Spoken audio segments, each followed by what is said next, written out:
أحد بسم الله الرحمن ومن شر غاسق إذا وقب ومن شر النفاثات في العقد ومن شر حاسد إذا حسد بسم الله الرحمن الرحيم قل أعوذ برب الناس ملك الناس إله الناس من شر الوسواس الخناس الذي يوسوس في صدور الناس من الجنة والناس. الحمد لله رب العالمين حمدا يوافي نعمه ويكافي مزيدا. اللهم صل على سيدنا محمد وعلى آل سيدنا مولانا محمد. اللهم أوصل مثل ثواب ما قرأناه من القرآن العظيم هذه هدية واصلة ورحمة نازلة وبركة شاملة أولا منا إلى حضرة النبي المصطفى محمد صلى الله عليه وسلم. اللهم ثم إلى حضرات جميع الأنبياء والأولياء والعلماء والشهداء والصديقين والصالحين. اللهم زد لهم شرفا على شرفهم وفضلا على فضلهم وكرامة على كراماتهم. اللهم بحقهم وبجاههم يسر عسيرنا وسهل أمورنا وقض حوائجنا واشف أمراضنا وأد ديوننا يا ذا الجلال والإكرام. اللهم باركنا في جميع أمورنا خصوصا في أمرنا هذا يا رب العالمين. اللهم اجعل القرآن العظيم ربيع قلوبنا يا ذا الجلال والإكرام. اللهم اجعل القرآن العظيم لنا في القبر مونسا وفي القيامة شفيعا وعلى الصراط جوازا وفي الجنة رفيقا ومن النار سترا وحجابا. اللهم ربنا آتنا في الدنيا حسنة وفي الآخرة حسنة وقنا عذاب النار.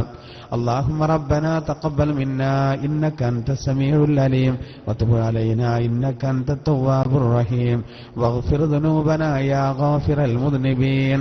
اللهم اجعل هذا الشهر الشريف العظيم شاهدا لنا لا شاهدا علينا واجعله حجة لنا لا حجة علينا.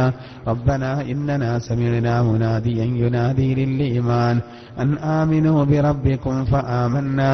ربنا فاغفر لنا ذنوبنا وكفر عنا سيئاتنا وتوفنا مع الأبرار. آمين برحمتك يا أرحم الراحمين.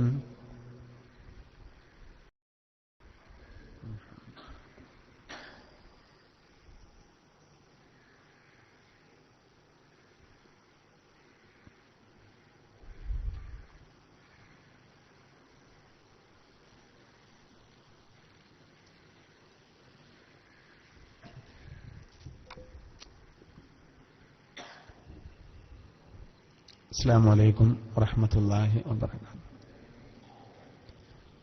الحمد لله رب العالمين. الحمد لله الأحد الصمد الذي لم يلد ولم يولد ولم يكن له كفوا أحد. والصلاة والسلام على من لا نبي بعده وعلى آله وصحبه أجمعين. أما بعد. أعوذ بالله من الشيطان الرجيم. بسم الله الرحمن الرحيم. إذا الشمس كورت وإذا النجوم انكدرت وإذا الجبال سيرت وإذا العشار عطلت وإذا الوحوش حشرت وإذا البحار سجرت وإذا النفوس زوجت وإذا الموءودة سئلت بأي ذنب قتلت وإذا الصحف نشرت وإذا السماء كشطت وإذا الجحيم سعرت وإذا الجنة أزلفت علمت نفس ما أحضرت. صدق الله العلي العظيم. ബഹുമാനപ്പെട്ട സഹോദരങ്ങളെ, അല്ലാഹു സുബ്ഹാനഹു വ തആല പരിശുദ്ധ ഖുർആനിന്റെ ഹഖ് കൊണ്ട് ബറക്കത്ത് കൊണ്ട് വിശുദ്ധ റമളാനും പരിശുദ്ധ ഖുർആനും അനുകൂലമായി സാക്ഷി നിൽക്കുന്നവരിൽ അല്ലാഹു നമ്മെ എല്ലാവരെയും ഉൾപ്പെടുത്തുമാറാവട്ടെ. നമ്മിലും അതുപോലെ നമ്മുടെ മാതാപിതാക്കൾ, നമ്മുടെ ഭാര്യ, സന്താനങ്ങൾ, ജ്യേഷ്ഠാനുജന്മാർ എല്ലാവരിലുമുള്ള എല്ലാവിധ രോഗങ്ങൾക്കും അല്ലാഹു ശമനം നൽകുമാറാവട്ടെ. നമ്മിൽ നിന്ന് സംഭവിച്ചു പോയ പാപങ്ങളെ വിശുദ്ധ റമദാനിലെ ഈ അവസാനത്തെ 10 അല്ലാഹു നമുക്ക് പുറത്തു തരുമാറാവട്ടെ. നരകമോചനവും സ്വർഗപ്രവേശനവും ഉറപ്പാക്കപ്പെടുന്ന ഒരു വിഭാഗത്തിൽ അല്ലാഹു നമ്മെ എല്ലാവരെയും ഉൾപ്പെടുത്തുമാറാവട്ടെ. അഭിമാനത്തോടുകൂടെ ജീവിക്കുവാനും പരിപൂർണ ഹിദായത്തിലായി ഈമാനിലായി മരിക്കുവാനും അല്ലാഹു സുബ്ഹാനഹു വ തആല നമുക്കെല്ലാവർക്കും തൗഫീഖ് നൽകുമാറാവട്ടെ. ക്ലാസ് റൂം വഴിയും മറ്റും ഇത് ശ്രവിച്ചുകൊണ്ടിരിക്കുന്ന വിദേശത്തും മറ്റുമുള്ള നമ്മുടെ സഹോദരങ്ങൾ, അവരുടെയൊക്കെ ജോലികളിൽ അല്ലാഹു ബർക്കത്ത് പ്രദാനം ചെയ്യുമാറാവട്ടെ. ആമീൻ. സൂറത്തു തക്വീറിന്റെ വിശദീകരണമാണ് ഇന്ന് നമ്മൾ തുടങ്ങുന്നത്. നബി സല്ലല്ലാഹു അലൈഹി വസല്ലമ തങ്ങൾ ഒരിക്കൽ പറഞ്ഞിട്ടുണ്ട്, ഖിയാമത്ത് നാള് കണ്ണിൽ കണ്ടതുപോലെ അനുഭവപ്പെടാൻ ഒരാൾക്ക് ആഗ്രഹമുണ്ടെങ്കിൽ അവൻ സൂറത്തു തക്വീർ ഒരാവർത്തി ഓതട്ടെ എന്നാണ് ഹദീസിലുള്ളത്. എങ്കിൽ ഖിയാമത്ത് നാള് കണ്ണിൽ കണ്ടതുപോലെ അവനിക്ക് അനുഭവപ്പെടും. ചില കാര്യങ്ങൾക്കൊക്കെ നമുക്ക് അത് ആവശ്യമാണ്. പ്രത്യേകിച്ച് നിസ്കാരത്തിലേക്ക് ഒരാൾ വരുന്ന സന്ദർഭത്തിൽ അവന്റെ ചിന്താഗതി, അവന്റെ അവസ്ഥ ഖിയാമത്ത് നാളിൽ ഹാജരാക്കപ്പെടുന്നൊരവസ്ഥ വേണമെന്നാണ്. പക്ഷെ നമ്മൾ ഖിയാമത്ത് നാളിൽ ഹാജരാക്കപ്പെട്ട് നമുക്ക് പരിചയമില്ല. എന്നാൽ ഖിയാമത്ത് നാളിൽ ഹാജരാക്കപ്പെടുന്ന അവസ്ഥ ഏകദേശം ഒരു ധാരണ കിട്ടാൻ സൂറത്തു തക്വീർ ഓതിയാൽ മതി എന്നാണ്. ലോകം അവസാനിക്കുന്നതിനോട് അനുബന്ധിച്ച് വരുന്ന പ്രധാനപ്പെട്ട ചില കാര്യങ്ങളാണ് ഈ സൂറത്തിന്റെ ആദ്യത്തിൽ അല്ലാഹു പറയുന്നത്. അത് എല്ലാം ഒരു സമയത്ത് നടക്കുമെന്നല്ല, പല സമയങ്ങളിൽ വരുന്നത്. എന്നിട്ട് ഇന്ന് ലാസ്റ്റ് ഓതിവച്ച വചനം അലിമത് നഫ്സും മാ അഹ്ലറത്. ഈ സൂറത്തിലെ വളരെ പ്രധാനപ്പെട്ട ഒരു ഭാഗമാണത്. അതിനെ ചുറ്റിപ്പറ്റി ഇന്നത്തെ ഈ സമയം അവസാനത്തെ 10 നമ്മൾ ശ്രദ്ധിക്കേണ്ട കാര്യങ്ങളൊക്കെ നമുക്ക് വിശദീകരിക്കാം. അഊദു ബില്ലാഹി മിനശ് ശൈത്വാനിർ റജീം. ബിസ്മില്ലാഹിർ റഹ്മാനിർ റഹീം. ഇദശ് ശംസു കുവ്വിറത് വഇദൻ നുജൂമു കദറത് വഇദൽ ജിബാലു സുയ്യിറത് വഇദൽ ഇശാറു ഉർത്തിലത്. ഈ സൂറത്തിലെ 1-ാമത്തെ ആയത്തിൽ തന്നെ അല്ലാഹു പറയുന്നത് ഇദശ് ശംസു കുവ്വിറത്. സൂര്യനെ ചുരുട്ടപ്പെടുമ്പോൾ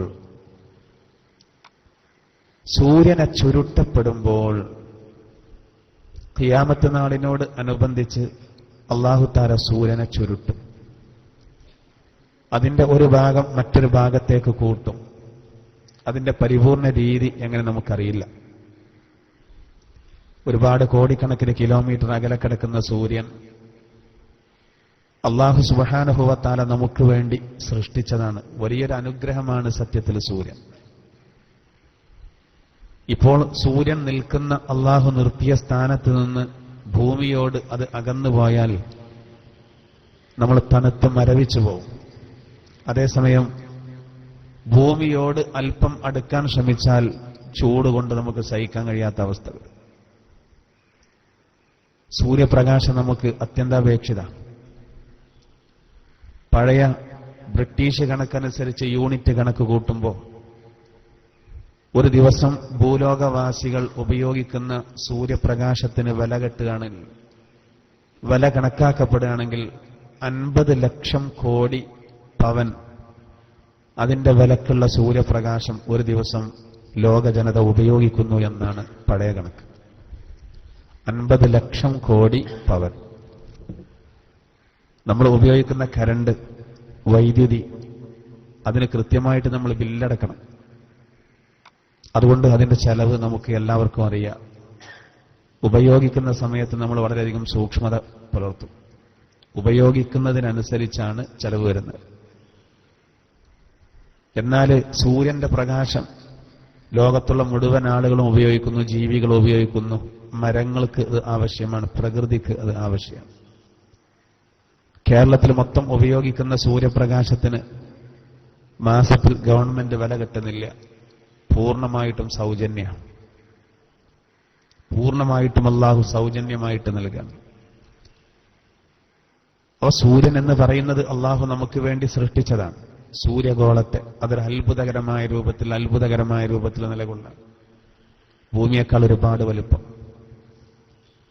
ഭൂമിയെ തൂക്കി കണക്കാക്കാൻ കഴിഞ്ഞിരുന്നുവെങ്കിൽ ഒരു 33,000 ഭൂമി എത്ര തൂക്കമുണ്ടാകും, അത്ര തൂക്കം സൂര്യഗോളത്തിന് മാത്രമുണ്ട് എന്നാണ്.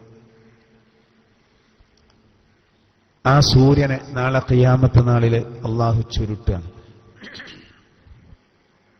അതിന്റെ പൂർണ്ണ രൂപം അള്ളാഹു മാത്രമേ അറിയുള്ളൂ. ഇതൊക്കെ പറഞ്ഞതുപോലെ അംഗീകരിക്കാനേ സത്യവിശ്വാസിക്ക് സാധിക്കൂ. ഇതിനെ അന്ധമായിട്ട് വിശ്വസിക്കണം. അള്ളാഹു പറയുന്നതാണ്, പഴക്കില്ല. പിന്നീട് അള്ളാഹു പറയുന്നത് ഇദ ശംസു കുവിറത് വഇദൽ നുജൂമു ഖദറത്. നക്ഷത്രങ്ങൾ ഉതിർന്നു വീടുകയും ചെയ്താൽ അത് മറ്റൊരു സംഗതിയാണ്. അനേകായിരം കോടി നക്ഷത്രക്കൂട്ടങ്ങൾ ആകാശലോകത്തുണ്ട്. വാരി വതറിയ മുത്തുകളെപ്പോലെ അല്ലെങ്കിൽ വിളക്കുകളെപ്പോലെ. നക്ഷത്രങ്ങൾ ആകാശത്തെ വിളക്കുകളെപ്പോലെയാണ് എന്ന് വിശുദ്ധ ഖുർആൻ സാക്ഷ്യപ്പെടുത്തുന്നുണ്ട്. സൂറത്തുൽ മുൽക്കിൽ അല്ലാഹു പരാമർശിക്കുന്നുണ്ട്. എന്നാൽ ഖിയാമത്ത് നാളിനോടനുബന്ധിച്ച് ഈ നക്ഷത്രങ്ങളൊക്കെ അടർന്നു വീടും. അതിന്റെ ഒരു ഭാഗമായിട്ടുള്ള ഉൽക്കകളൊക്കെ ഭൂമിയിലേക്ക് പതിക്കുന്നത്. ജിന്ന് സൂറത്തിൽ അല്ലാഹു തആല ആകാശലോകത്ത് തീജ്വാലകളെ നിറക്കപ്പെട്ടിരിക്കുന്നു എന്ന് ജിന്നുകൾ പറയുന്നതിനെ എടുത്തുദ്ധരിക്കുന്നുണ്ട്.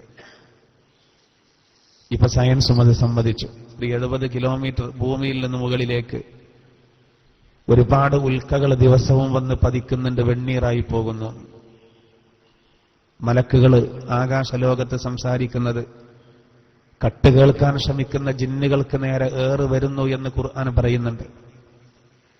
ഭൂമിയിൽ നടക്കാൻ പോകുന്ന കാര്യങ്ങൾ മലക്കുകൾ ആകാശലോകത്ത് വെച്ച് ചർച്ച ചെയ്യും.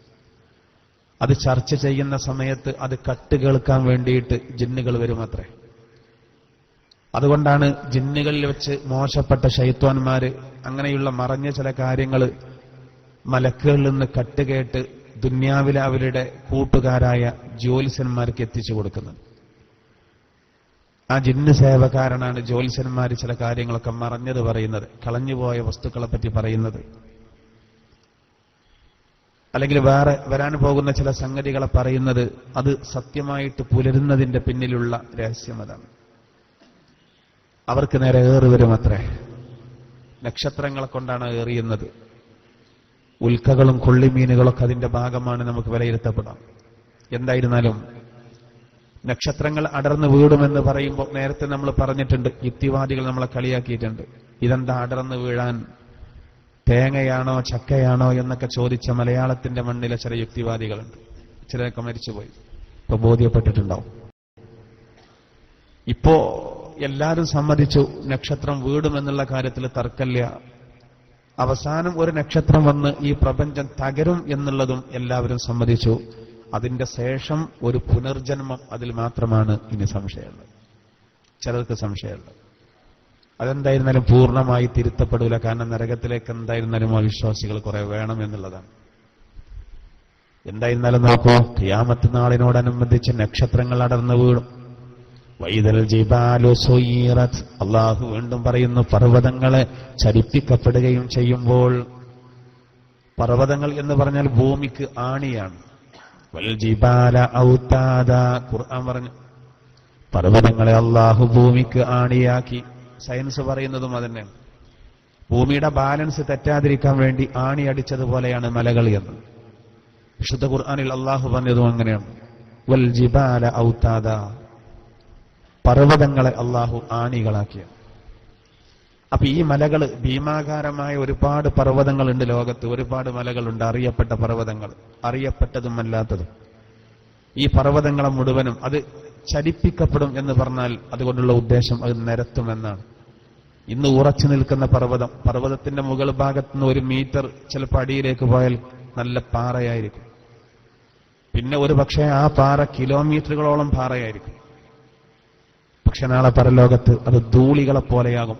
ഖിയാമത്ത് നാളിൽ അത് ഒന്നുമില്ലാത്ത ധൂളികളെ പോലെയാകും. ഈ ഉറച്ച പർവ്വതങ്ങളെ അള്ളാഹു നിരത്തും. പിന്നീട് അള്ളാഹു പറയുന്നത് വൈദൽ ഇശാറു തുയിലത്, പൂർണ്ണ ഗർഭിണികളായ ഒട്ടകങ്ങൾ ഉപേക്ഷിക്കപ്പെടുകയും ചെയ്താൽ അത് ഖിയാമത്ത് നാളിന്റെ ഒരു അലാമത്താണ്. ഖിയാമത്ത് നാളിനെ നിഷേധിക്കുന്ന ഒരുപാട് അറബികൾ ഉണ്ടായിരുന്നു ആദ്യകാലത്ത്. അറബികളോട് ഏറ്റവും ബന്ധപ്പെട്ട ഒരു മൃഗമായിരുന്നു ഒട്ടകം. ഒട്ടകത്തോട് അവർക്ക് വലിയ ബന്ധമായിരുന്നു. മാത്രമല്ല ഒട്ടകത്തിന്റെ കാര്യത്തിൽ അവർക്ക് അതീവ ശ്രദ്ധയുണ്ടാകും. ഒട്ടകം ഗർഭിണിയാണെങ്കിൽ പ്രത്യേകിച്ചും ഒട്ടകത്തിന് നല്ലവണ്ണം അവർ നോക്കും. രാത്രി ഒന്ന് ഞെട്ടി ഉണർന്നാൽ അവർ പുറത്തിറങ്ങി നോക്കും, ഒട്ടകത്തിന് വല്ലതും സംഭവിച്ചിട്ടുണ്ടോ. അള്ളാഹു പറയുന്നത് ഖിയാമത്ത് നാളിനെ നിഷേധിക്കുന്ന ഇവർ ആ രംഗത്തിന് ദൃക്സാക്ഷികളാകുമ്പോൾ ആ സന്ദർഭത്തിൽ ആവുകയാണെങ്കിൽ ആ സന്ദർഭത്തിൽ ഗർഭിണിയായ ഒട്ടകത്തിന്റെ കാര്യം മറന്നുപോകുമെന്നാണ്. എന്തൊട്ടകം തലയിൽ കത്തുമ്പോൾ എന്ത് മലയിൽ കത്ത എന്ന് പറഞ്ഞതുപോലെയാണ്. അതൊന്നും നോക്കാൻ നേരണ്ടാവൂല. അള്ളാഹു താല അങ്ങനെ പറഞ്ഞത് പൂർണ്ണ ഗർഭിണികളായ ഒട്ടകങ്ങളെ ഉപേക്ഷിക്കപ്പെടുമെന്ന് പ്രത്യേകം അള്ളാഹു പറയാനുള്ള കാരണം അത് ആർക്കും പെട്ടെന്ന് മനസ്സിലാക്കാൻ കഴിയുന്ന ഒരു കാര്യമായതുകൊണ്ടാണ്.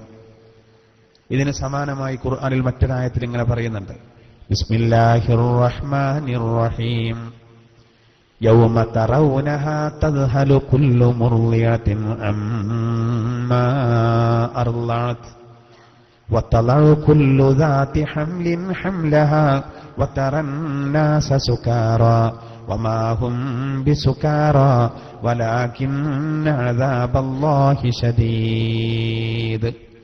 ഹജ്ജ് സൂറത്തിന്റെ ആദ്യ ഭാഗത്ത് അള്ളാഹു ഈ സംബന്ധമായി പറയുന്നുണ്ട്. ഇപ്പൊ നമ്മൾ വിശദീകരിക്കുന്ന തക്വീറിൽ പറയുന്നത് ഖിയാമത്ത് നാളിന്റെ ആ ഘട്ടത്തിൽ ഗർഭിണികളായ ഒട്ടകങ്ങൾ ഉപേക്ഷിക്കപ്പെടുന്നതാണ്. ഗർഭിണികളായ ഒട്ടകങ്ങളെ ഉപേക്ഷിക്കപ്പെട്ടാൽ അതിന്റെ കാര്യത്തിലൊന്നും ശ്രദ്ധിക്കാൻ നേരണ്ടാവൂല. അതിലേറെ പേടി കടന്നുകൂടി മനസ്സിൽ. അള്ളാഹു അതിനെപ്പറ്റി മറ്റൊരായത്തിൽ പറയുന്നത് യൗമ തറൗനഹാ തദ്ഹലു കുല്ലു മുർളിയത്തിൻ അമ്മാ അർളഅത്. ആ രംഗം നീ കാണുന്ന ദിവസം അള്ളാഹു പറയാൻ അന്ന് ഗർഭിണികളായ സ്ത്രീകള് അറിയാതെ പ്രസവിച്ചു പോകും. അള്ളാഹു പറയുന്നത് അന്ന് മുല കുടിക്കുന്ന കുട്ടികളുടെ കാര്യം കൊടുക്കുന്ന സ്ത്രീകൾ മറന്നുപോകും. ഗർഭിണിയായ പെണ്ണ് അറിയാതെ പ്രസവിച്ചു പോകും. മുല കുടിക്കുന്ന ഒരു ചെറിയ കുഞ്ഞുണ്ടെങ്കിൽ ആ കുഞ്ഞിന്റെ കാര്യത്തിൽ വാപ്പാക്ക് ശ്രദ്ധ ഇല്ലെങ്കിലും ഉമ്മാക്ക് പ്രത്യേകം ശ്രദ്ധ ഉണ്ടാവും. കുട്ടി കരയുമ്പോഴേക്ക് മുല കൊടുക്കും. പ്രത്യേകിച്ച് മുലപ്പാല് മാത്രം കൊടുക്കുന്ന ആ ആദ്യഘട്ടത്തിൽ ആ കുട്ടിയുടെ കാര്യത്തിൽ അതീവ ജാഗ്രത ഉണ്ടാവും. കാരണം പ്രസവിക്കാൻ ഒരുപാട് പ്രയാസമുണ്ട്. മരണവേദനയുടെ തൊട്ട് താഴെയുള്ള വേദനയാണ് പ്രസവവേദന. ഒരു കുഞ്ഞിക്കാല് കണ്ടതുകൊണ്ടാണ്, ആ സന്തോഷം കൊണ്ടാണ് വീണ്ടും ഒരു പെണ്ണ് പ്രസവിക്കാൻ തയ്യാറാകുന്നത്. അല്ലെങ്കിൽ അതിന് നിൽക്കൂല, കാരണം അത്രമാത്രം പ്രയാസമുണ്ട്. 10 മാസം ഗർഭം ചുമക്കാൻ അതിലേറെ പ്രയാസം. അതുകൊണ്ടാണ് ഖുർആൻ അല്ലാഹു തആല ഉമ്മമാർക്ക് വലിയ പദവി കൊടുത്തിട്ട് പറഞ്ഞത് ഹമലതുഹു ഉമ്മുഹു വഹ്നൻ അലാ വഹ്ൻ. ക്ലേശത്തിനുമേൽ ക്ലേശം സഹിച്ചുകൊണ്ടാണ് മാതാവ് ഗർഭം ധരിച്ചത്. അതുകൊണ്ട് മാതാവിനെ കണക്കിലെടുക്കണേ എന്ന് വിശുദ്ധ ഖുർആനിൽ അല്ലാഹു പറയുന്നുണ്ട്. അതുകൊണ്ട് തന്നെ ഒരു ഉമ്മാക്ക് തന്റെ കുട്ടിയോട് വലിയ സ്നേഹമായിരിക്കും. മുല കുടിക്കുന്ന കുട്ടിയുടെ കാര്യം ഖിയാമത്ത് നാളിൽ മറന്നുപോകും. ആ രംഗണ് വരുമ്പോ, ലോകാവസാനം വരുന്ന സമയത്ത് ആ ഘട്ടത്തിൽ ആകെ ഭയവിഹ്വലനായി കുട്ടിയുടെ കാര്യം മറന്നുപോകും. അതിലേറെ ഗൗരവമുള്ളത് ശേഷം പറയുന്നത് വതളഉ കുല്ലു ദാതി ഹംലിൻ ഹംലഹാ. ഗർഭിണിയായ പെണ്ണ് അറിയാതെ പ്രസവിച്ചു പോകും. പ്രസവവേദന പോലും അറിയില്ല എന്നാണ്. അതിലേറെ വലുത് അപ്പുറത്തുണ്ട്. അതാണത്. പ്രസവവേദന പോലും അറിയാതെ പോകും. വതറന്നാസ സുകാറാ. നീ ജനങ്ങളെ ലഹരി ബാധിച്ചവരെ പോലെ കാണും. സത്യത്തിൽ വമാഹും ബിസുകാറാ. അവർ ലഹരി ബാധിച്ചവരല്ല. വലാകിന്ന അദാബല്ലാഹി ശദീദ്. മറിച്ച് അള്ളാഹുവിന്റെ ശിക്ഷ അതികഠിനമാണ്. അള്ളാഹുവിന്റെ ശിക്ഷ കഠിനമാണ്. അതുകൊണ്ട് അത് നേർക്കുനേരെ മുഖാമുഖം കണ്ടതുകൊണ്ടുള്ള ഭയമാണ്, ലഹരി ബാധിച്ചതല്ല. ഒരു ദുരന്തമുഖത്ത് എത്തിപ്പെട്ടാൽ നമ്മൾ ലഹരി ബാധിച്ചവരെ പോലെയാവും. ഒരു ദുരന്തമുഖത്ത് നമ്മൾ എത്തിപ്പെട്ടാൽ ഭ്രാന്തുള്ളവരെ പോലെയാവും. ചിലപ്പോൾ പരിസരം നമ്മൾ മറന്നുപോകും. ഒരു വലിയ ആക്സിഡന്റ് നടന്ന സ്ഥലത്ത് നമ്മൾ ഒരുമിച്ച് കൂടിയാൽ അങ്ങനെയാണ്. അതൊക്കെ മാറി വരികയാണ് ഇപ്പോൾ. ഒരാളെ അപകടത്തിൽപ്പെട്ട് വളരെ ദാരുണമായി കടന്ന് പടയുമ്പോൾ വളരെ വേഗത്തിൽ അത് മൊബൈലിൽ പകർത്താനാണ് ചിലർ ശ്രമിക്കുന്നത്. അവരുടെ മൊബൈല് ആ സ്പോട്ടിൽ വെച്ച് വാങ്ങിയിട്ട് നീട്ടിയെറിയണം. അതിനാണ് ആൺകുട്ടികൾ വേണ്ടത്. മനസ്സ് പറ്റ മരവിച്ചു പോയി എന്നുള്ളതാണ് ഈ സിനിമ അതിന് വലിയൊരു കാരണം. പണ്ടൊക്കെ ഒരാൾ ശരീരത്തിൽ നിന്ന് ഒരാളെ ശരീരത്തിൽ നിന്ന് ഒരു മുറിവ് വന്ന് ചോര വരുമ്പോൾ അത് വലിയ വിഷമാണ്. അപ്പൊ അതില്ല. സ്റ്റണ്ട് കണ്ട് സ്റ്റണ്ടില്ലാത്ത സിനിമ അല്ലല്ലോ. സിനിമക്ക് ഒരു ത്രില്ല് കിട്ടണമെങ്കിൽ സ്റ്റണ്ട് വേണം. നല്ല സിനിമ എന്നൊന്നില്ലല്ലോ, ഒക്കെ പഴപ്പിക്കാനുള്ള സംവിധാനങ്ങളാണ്.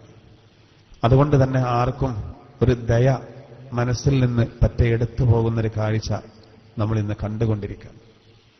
വൃത്തികെട്ട മനസ്സിന്റെ ഉടമകളാകുകയാണ് ബഹുഭൂരിപക്ഷം ആളുകളും. ആശുപത്രിക്ക് കൊണ്ടുപോകാൻ വേണം നോക്കല്ല, അതിനു മുമ്പ് തന്റെ മൊബൈലിൽ അത് പകർത്തിയിട്ട് അത് വാട്സപ്പിൽ വിടാനുള്ള പരിപാടിയാണ്. മഹാതെറ്റാണ് ചെയ്യുന്നത്. അല്ലാഹു താല നമ്മളെ കാത്തു രക്ഷിക്കുമാറാവട്ടെ. എന്തായിരുന്നാലും അല്ലാഹു പറയുന്നത്, ഖിയാമത്ത് നാളിന്റെ ഈ അടയാളങ്ങൾ വരുന്ന സന്ദർഭം, ആ ലാസ്റ്റ് ഘട്ടത്തിൽ വിഷയത്തിന്റെ ഗൗരവം കൊണ്ട്, ബീഭത്സത കൊണ്ട് ഗർഭിണികളായ ഒട്ടകത്തിന്റെ കാര്യം മറന്നു പോകുമെന്നാണ്. പിന്നീട് അല്ലാഹു പറയുന്നത്, വഇദൽ വുഹൂശു ഹുശിറത്, വന്യമൃഗങ്ങൾ ഒരുമിച്ച് കൂട്ടപ്പെടുകയും ചെയ്താൽ. ലോകത്തുള്ള എല്ലാ മൃഗങ്ങളും ഒരുമിച്ച് കൂട്ടപ്പെട്ടു. വന്യമൃഗങ്ങൾ എന്ന് പറയുമ്പോൾ കാടുകളിലുള്ള ജീവികൾ മാത്രമല്ല, എല്ലാം ജീവനുള്ള എല്ലാ വസ്തുക്കളും, മനുഷ്യന്മാര് മാത്രമല്ല, എല്ലാ ജീവികളും. എന്തിനാണത്? അത് അവരുടെ ഖിസ്വാസ് നടത്താൻ വേണ്ടിയിട്ടാണ്. ഒരു പുലി ഒരു പുള്ളിമാനെ ദ്രോഹിച്ചിട്ടുണ്ടെങ്കിൽ അതിന് പുള്ളിമാന് പുലിയെ പകരം വീട്ടും. ഒരു കോഴി മറ്റൊരു കോഴിയെ കൊത്തി വിഷമിപ്പിച്ചിട്ടുണ്ടെങ്കിൽ അതിന് കൊത്തുകൊണ്ട കോഴി തിരിച്ച് പകരം വീട്ടും. കഴിഞ്ഞു. അവർക്ക് നല്ല സുഖമാണ്. എല്ലാ ജീവികളെയും ഒരുമിച്ച് കൂട്ടപ്പെടും. എന്നിട്ട് അവരെന്തെങ്കിലുമൊക്കെ ദുന്യാവെന്ന് അവർ തമ്മില് കടിപിടി, അതിന് ഒരു പകരം വീട്ടല്. അള്ളാഹു ശരിക്കും നീതി നടപ്പിലാക്കുകയാണ്. അതിന് കഴിഞ്ഞാൽ അവരോട് അള്ളാഹു പറയും, അത്രേ കൂനി തുറാബ, നിങ്ങൾ മണ്ണാവോ. കഴിഞ്ഞു. നമുക്ക് നരകവും സ്വർഗമൊന്നുമില്ല. സ്വർഗം വേണമെന്നില്ല, നരകം സഹിക്കാൻ കഴിയൂലല്ലോ. അതുകൊണ്ടാണ് അബൂബക്കർ സിദ്ദീഖ് റളിയല്ലാഹു അൻഹു ദുആ ചെയ്തത്. ഒരു ചത്ത പക്ഷിയെ കണ്ടപ്പോ അബൂബക്കർ റളിയല്ലാഹു അൻഹു പറഞ്ഞു, പടച്ചോനെ, ഞാൻ ഈ പക്ഷിയെ പോലെ ആയിരുന്നെങ്കിൽ എത്ര നന്നായിരുന്നു. ഒരു പക്ഷിക്ക് നരകത്തെ പേടിക്കേണ്ട ആവശ്യമില്ല. ഏറിയാൽ ആ പക്ഷി ആരെങ്കിലും ദ്രോഹിച്ചിട്ടുണ്ടെങ്കിൽ അതിനൊരു തിരിച്ചടി അതേ അളവിൽ മഹ്ശറയിൽ കിട്ടിയാൽ, ആക്രമിക്കപ്പെട്ട ആ ജീവിയിൽ നിന്ന് തിരിച്ചു കിട്ടിയാൽ കഴിഞ്ഞല്ലോ. ഖൂനി തുറാബ, മണ്ണായി, ഒന്നും അറിയണ്ട. സ്വർഗം ഉറപ്പാണെന്ന് അള്ളാഹുവിന്റെ തിരുദൂതർ ഗ്യാരണ്ടി കൊടുത്തതാണ്. അബൂബക്കറും ഫിൽ ജന്ന, അബൂബക്കർ സ്വർഗത്തിലാണ്. അങ്ങനെയുള്ള സിദ്ദീഖ് റളിയല്ലാഹു അൻഹു പോലും അങ്ങനെ മോഹിച്ചു, വിഷയത്തിന്റെ ഗൗരവം കൊണ്ട്. നമ്മുടെ അവസ്ഥ ആലോചിച്ച് നോക്കൂ. ഇപ്പൊ ആലോചിക്കണം. ഇല്ലാന്നുണ്ടെങ്കിൽ നാളെ ഈ ഭീകര രംഗം കാണുമ്പോൾ നമ്മൾ പറയാത്ര, എന്ത് ലൗ കുന്തു തുറാബാ, ഞാനും മണ്ണായിരുന്നെങ്കിൽ എത്ര നന്നായിരുന്നേനെ. മൃഗങ്ങളെ മണ്ണാക്കുന്ന ആ രംഗം കാണുമ്പോൾ ഞാനും അതുപോലായിരുന്നെങ്കിൽ എത്ര നന്നായിരുന്നു. പക്ഷെ അവിടെ പറഞ്ഞിട്ട് കാര്യമില്ല, സമയം കഴിഞ്ഞു. ഇവിടുന്ന് അങ്ങനെ ഒരു ചിന്ത. അപ്പോ നന്നാകാനുള്ളൊരു ശ്രമം നടത്തുമെന്നാണ്. പാറയെപ്പോലായിരുന്നെങ്കിൽ എത്ര നന്നായിരുന്നു ഞാൻ എന്ന് പറഞ്ഞത് സയ്യിദുനാ ഉമറുൽ ഫാറൂഖ് റളിയല്ലാഹു അൻഹു. ഇവരൊക്കെ ആരാ? സ്വർഗത്തിന്റെ 8 വാതിലിലൂടെയും ഒരേ സമയത്ത് കയറുന്ന ആളാണ് അബൂബക്കർ റളിയല്ലാഹു അൻഹു. അറിയോ നിങ്ങൾക്ക്? സ്വർഗത്തിന്റെ 8 വാതിൽ ഏതെങ്കിലും ഒരു വാതിലിലൂടെയല്ല, സ്വർഗത്തിന്റെ 8 വാതിലിലൂടെയും ഒരേ സമയം ഒരു ശരീരത്തിന് കയറാൻ അത്രമാത്രം അവസരം അള്ളാഹു കൊടുക്കുമെന്ന് നബി ഉറപ്പണ കൊടുത്തതാണ് സയ്യിദുനാ അബൂബക്കർ സിദ്ദീഖ് റളിയല്ലാഹു.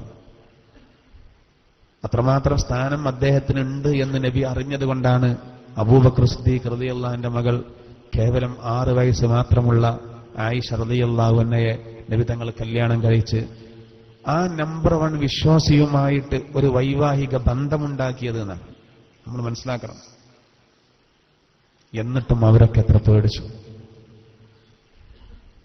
പേടിച്ചു സഹോദര അവരൊക്കെ.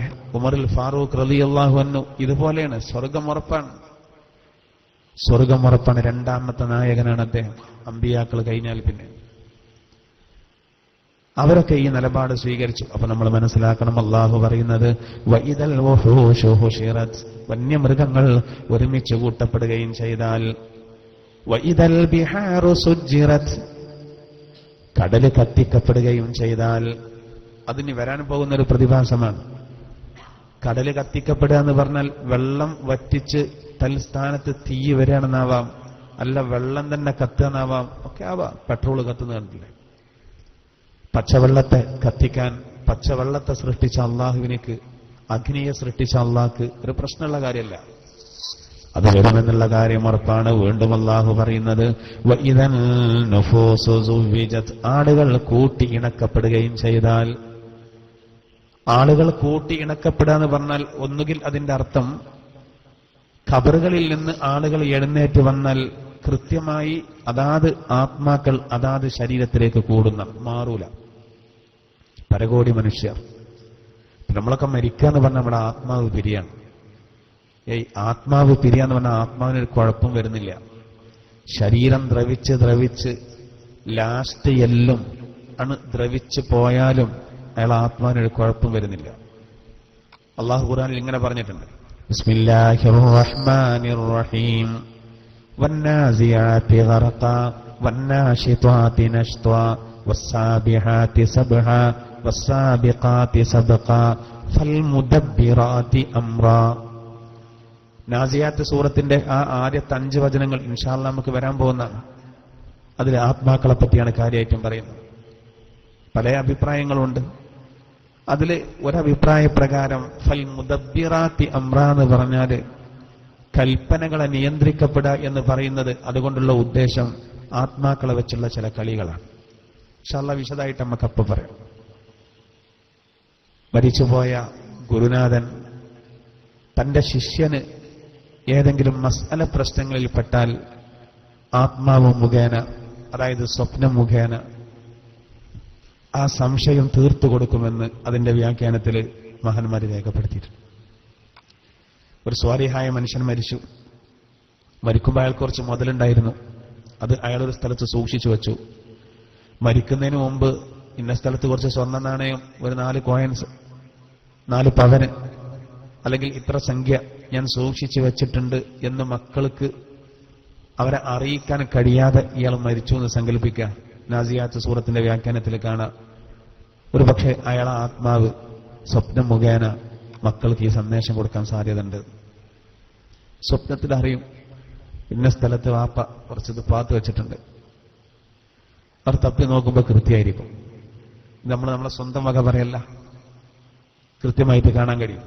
എന്തായിരുന്നാലും ആത്മാവ് ഒരു സംഭവമാണ്. ആത്മാവ് ഒരിക്കലും നശിക്കുന്നില്ല. നല്ലവരുടേത് എല്ലിയീനിലേക്കും വൃത്തികെട്ടവരുടേത് സിജ്ജീനിലേക്കും പോകുന്നുണ്ട്. ഇനി നോക്കൂ, നാളെ ആ സൂറെന്ന കാഹളത്തിൽ 2ാമത്തെ ഊത്ത് ഊതപ്പെട്ടാൽ ഈ ആത്മാക്കൾ കൃത്യമായിട്ട് നേരത്തെ ഉണ്ടായിരുന്ന ശരീരത്തിൽ സന്നിവേശിക്കും. അതാണ് വൈദൻ നുഫൂസു സുവ്വിജത്, ആളുകൾ കൂട്ടിയിണക്കപ്പെടുകയും ചെയ്താൽ എന്റെ ആത്മാവ് എന്റെ അയൽവാസിയായ ആളുടെ ശരീരത്തിലേക്കും അയാൾ ആത്മാവ് എന്നിലേക്കും വന്ന് മാറുന്ന, പരസ്പരം മാറുന്ന, വിവാദമുണ്ടാകുന്നൊരവസ്ഥ ഒരിക്കലും ഉണ്ടാവില്ല. അത്രയും കണിശമായി കൃത്യമായിട്ട് വരുന്ന. എന്തിനേറെ ഇതാ നമ്മുടെ വിരലിന്റെ തെല്ലുകൾ വരെ ഇതുവരെ മാറൂല എന്നാണ്. നിന്റെ വിരലടയാളം എങ്ങനെയാണ്? ഇതേപോലെ ആയിരിക്കും നാളെ പരലോകത്ത് വരുമ്പോ അതേ വിരലടയാളം, അതേ വല്ല ഒരു മാറ്റം ഉണ്ടാവില്ല. ബലാ ഖാദിരീന അലാ അൻ നുസവ്വിയ ബനാന, ഖുർആൻ പറഞ്ഞില്ലേ, ബലാ ഖാദിരീന അലാ അൻ നുസവ്വിയ ബനാന. അവന്റെ വിരലിന്റെ അഗ്രത്തെ വരെ ശരിപ്പെടുത്തുന്ന രൂപത്തിൽ നമുക്കതിന് സാധിക്കും. എങ്ങനെ മടക്കി പടക്കുമെന്ന് ചോദിച്ചപ്പോ, രണ്ടാമത് എങ്ങനെ മടക്കി പടക്കുമെന്ന് ചോദിച്ചപ്പോ മറുപടി കൊടുത്തതാണ്. അല്ലെങ്കിലും അതിലൊക്കെ തർക്കിക്കുന്നവന് വിവരമില്ലാത്തവനാണ്. ഇല്ലായ്മയിൽ നിന്ന് പൂർണ്ണമായിട്ടും ശൂന്യതയിൽ നിന്ന് ഉണ്ടാക്കിയ അള്ളാഹ്ക്ക് രണ്ടാമത് മടക്കി പടക്കാൻ എന്ത് പണിയാണുള്ളത്? അനേകം കോടി ബീജഗണങ്ങളിൽ നിന്ന് ഒരു ബീജവും അണ്ഡവും പരസ്പരം സംയോജിച്ച് ഗർഭപാത്രത്തിൽ വന്ന് എന്തൊക്കെ മാറ്റങ്ങൾ അതിൻ്റെ ഇടയിൽ വന്നു. അങ്ങനെ സൃഷ്ടിച്ച അള്ളാഹ്ക്ക് രണ്ടാമത് ഇവനെ മടക്കി പടക്കാൻ എന്ത് പണിയാണ്? ഒരു മുൻ പ്ലാൻ ആവശ്യമില്ലാതെയാണ് അള്ളാഹു പടച്ചത്. പ്ലാനില്ല. ഒരു പ്ലാൻ തയ്യാറാക്കട്ടെ. നമ്മളൊരു 1000 സ്ക്വയർ ഫീറ്റിൽ ഒരു വീടെടുക്കുമ്പോൾ അതിന് പ്ലാൻ തയ്യാറാക്കണം കൃത്യമായിട്ട്. എത്രയാ അളക്കുന്നത്? എത്ര കൃത്യമായിട്ട് അളക്കുന്നത്? എന്നാൽ അള്ളാഹുവിനൊരു പ്ലാൻ ആവശ്യമില്ലാതെ അള്ളാഹ് പടച്ചത്. അങ്ങനത്തെ അള്ളാഹ്ക്ക് രണ്ടാമത് പടക്കാൻ എന്താ പണി? പണിയാണെങ്കിൽ ആദ്യം പടക്കാനല്ലേ കുറച്ച് പ്രയാസം. ബുദ്ധിയില്ലാത്തവനതിൽ തർക്കിക്കൊള്ളും. എന്തായിരുന്നാലും നോക്കൂ, ആ ആളുകളുടെ ഓരോരുത്തരുടെയും ആത്മാക്കൾ ഓരോരുത്തരുടെ ശരീരത്തിലേക്കും വരും. അതിന് മഹാന്മാര് പറയുന്ന ഉദാഹരണം എങ്ങനെയാണ്? കടലിലൂടെ പോകുന്ന ഒരു കപ്പല്, ആ കപ്പലിലുള്ള ആളുകൾ കടലിലേക്ക് വീണുപോയി. മത്സ്യങ്ങൾ അവരെ തിന്നുപോയി. അവരെ എല്ലുകൾ മത്സ്യങ്ങൾ ഒഴിവാക്കി കടലിന്റെ തിരമാലകൾ ആ അസ്ഥികളെ, ആ എല്ലുകളെ കരയോടടുപ്പിച്ചു. കടപ്പുറത്ത് ആ എല്ലുകൾ ഒരുപാട് ദിവസം കിടന്നു ഉണങ്ങിപ്പോയി. അതുവഴി വന്ന ഒരു ഒട്ടക സംഘം, ആ ഒട്ടകങ്ങൾ ആ എല്ലുകൾ ഭക്ഷിക്കുന്നു. ഒട്ടകം അത് ഭക്ഷിച്ച് വേറെ ഏതോ മരുഭൂമിയിലേക്ക് പോയി. ഒട്ടകം ഭക്ഷിച്ച ആ എല്ലുകൾ പിന്നീട് കാഷ്ടമായി ഒട്ടകം മറ്റൊരു ഭാഗത്ത് മരുഭൂമിയിൽ വിസർജിച്ചു.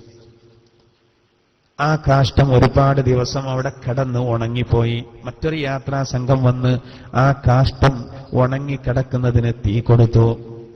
ഉടനെ അത് കത്തിച്ചാരമായി, വെണ്ണീറായി. അതിശക്തമായ കാറ്റടിച്ചു. അനന്തരം അതുവഴി അത് മരുഭൂമിയിലെ മണൽത്തരികളോട് ലയിച്ചുപോയി. എത്ര മാറ്റങ്ങൾ വന്നു! ഒരുപാട് മാറ്റങ്ങൾ വന്നു. കടലിൽ മരിച്ച ആളുകളുടെ എല്ലുകളാണ് കടപ്പുറത്ത് ഒരുപാട് ദിവസം കിടന്നത്. ആ എല്ലുകളാണ് ഒട്ടകം തിന്നുപോയത്. അതാണ് ഒട്ടകം മറ്റൊരു ദിക്കിൽ കൊണ്ടുപോയി കാഷ്ടിച്ചത്. അതാണ് പിന്നെ ഉണങ്ങി അവസാനം ആരോ കത്തിച്ചു, ചാരമായി. കാറ്റടിച്ചപ്പോ അത് മരുഭൂമിയിലെ മണ്ണിനോട് ലയിച്ചു. സൂറന്ന കാഹളത്തിലെ രണ്ടാമത്തെ ഊത്തിൽ നേരത്തെ കടലിൽ മരിച്ച ആളുകൾ മരുഭൂമിയോട് ലയിച്ച ആ തരികളിൽ നിന്ന് വരുന്നതാണ്. എങ്ങനെ മരിച്ചാലും അള്ളാഹ് കിട്ടും. എത്ര ഭസ്മമാക്കി, എത്ര കടലിൽ ഒടുക്കി കളഞ്ഞാലും അള്ളാഹുവിനിക്ക് ലഭിക്കും. മറിച്ചുള്ള ധാരണകളൊക്കെ തെറ്റുധാരണകളാണ്.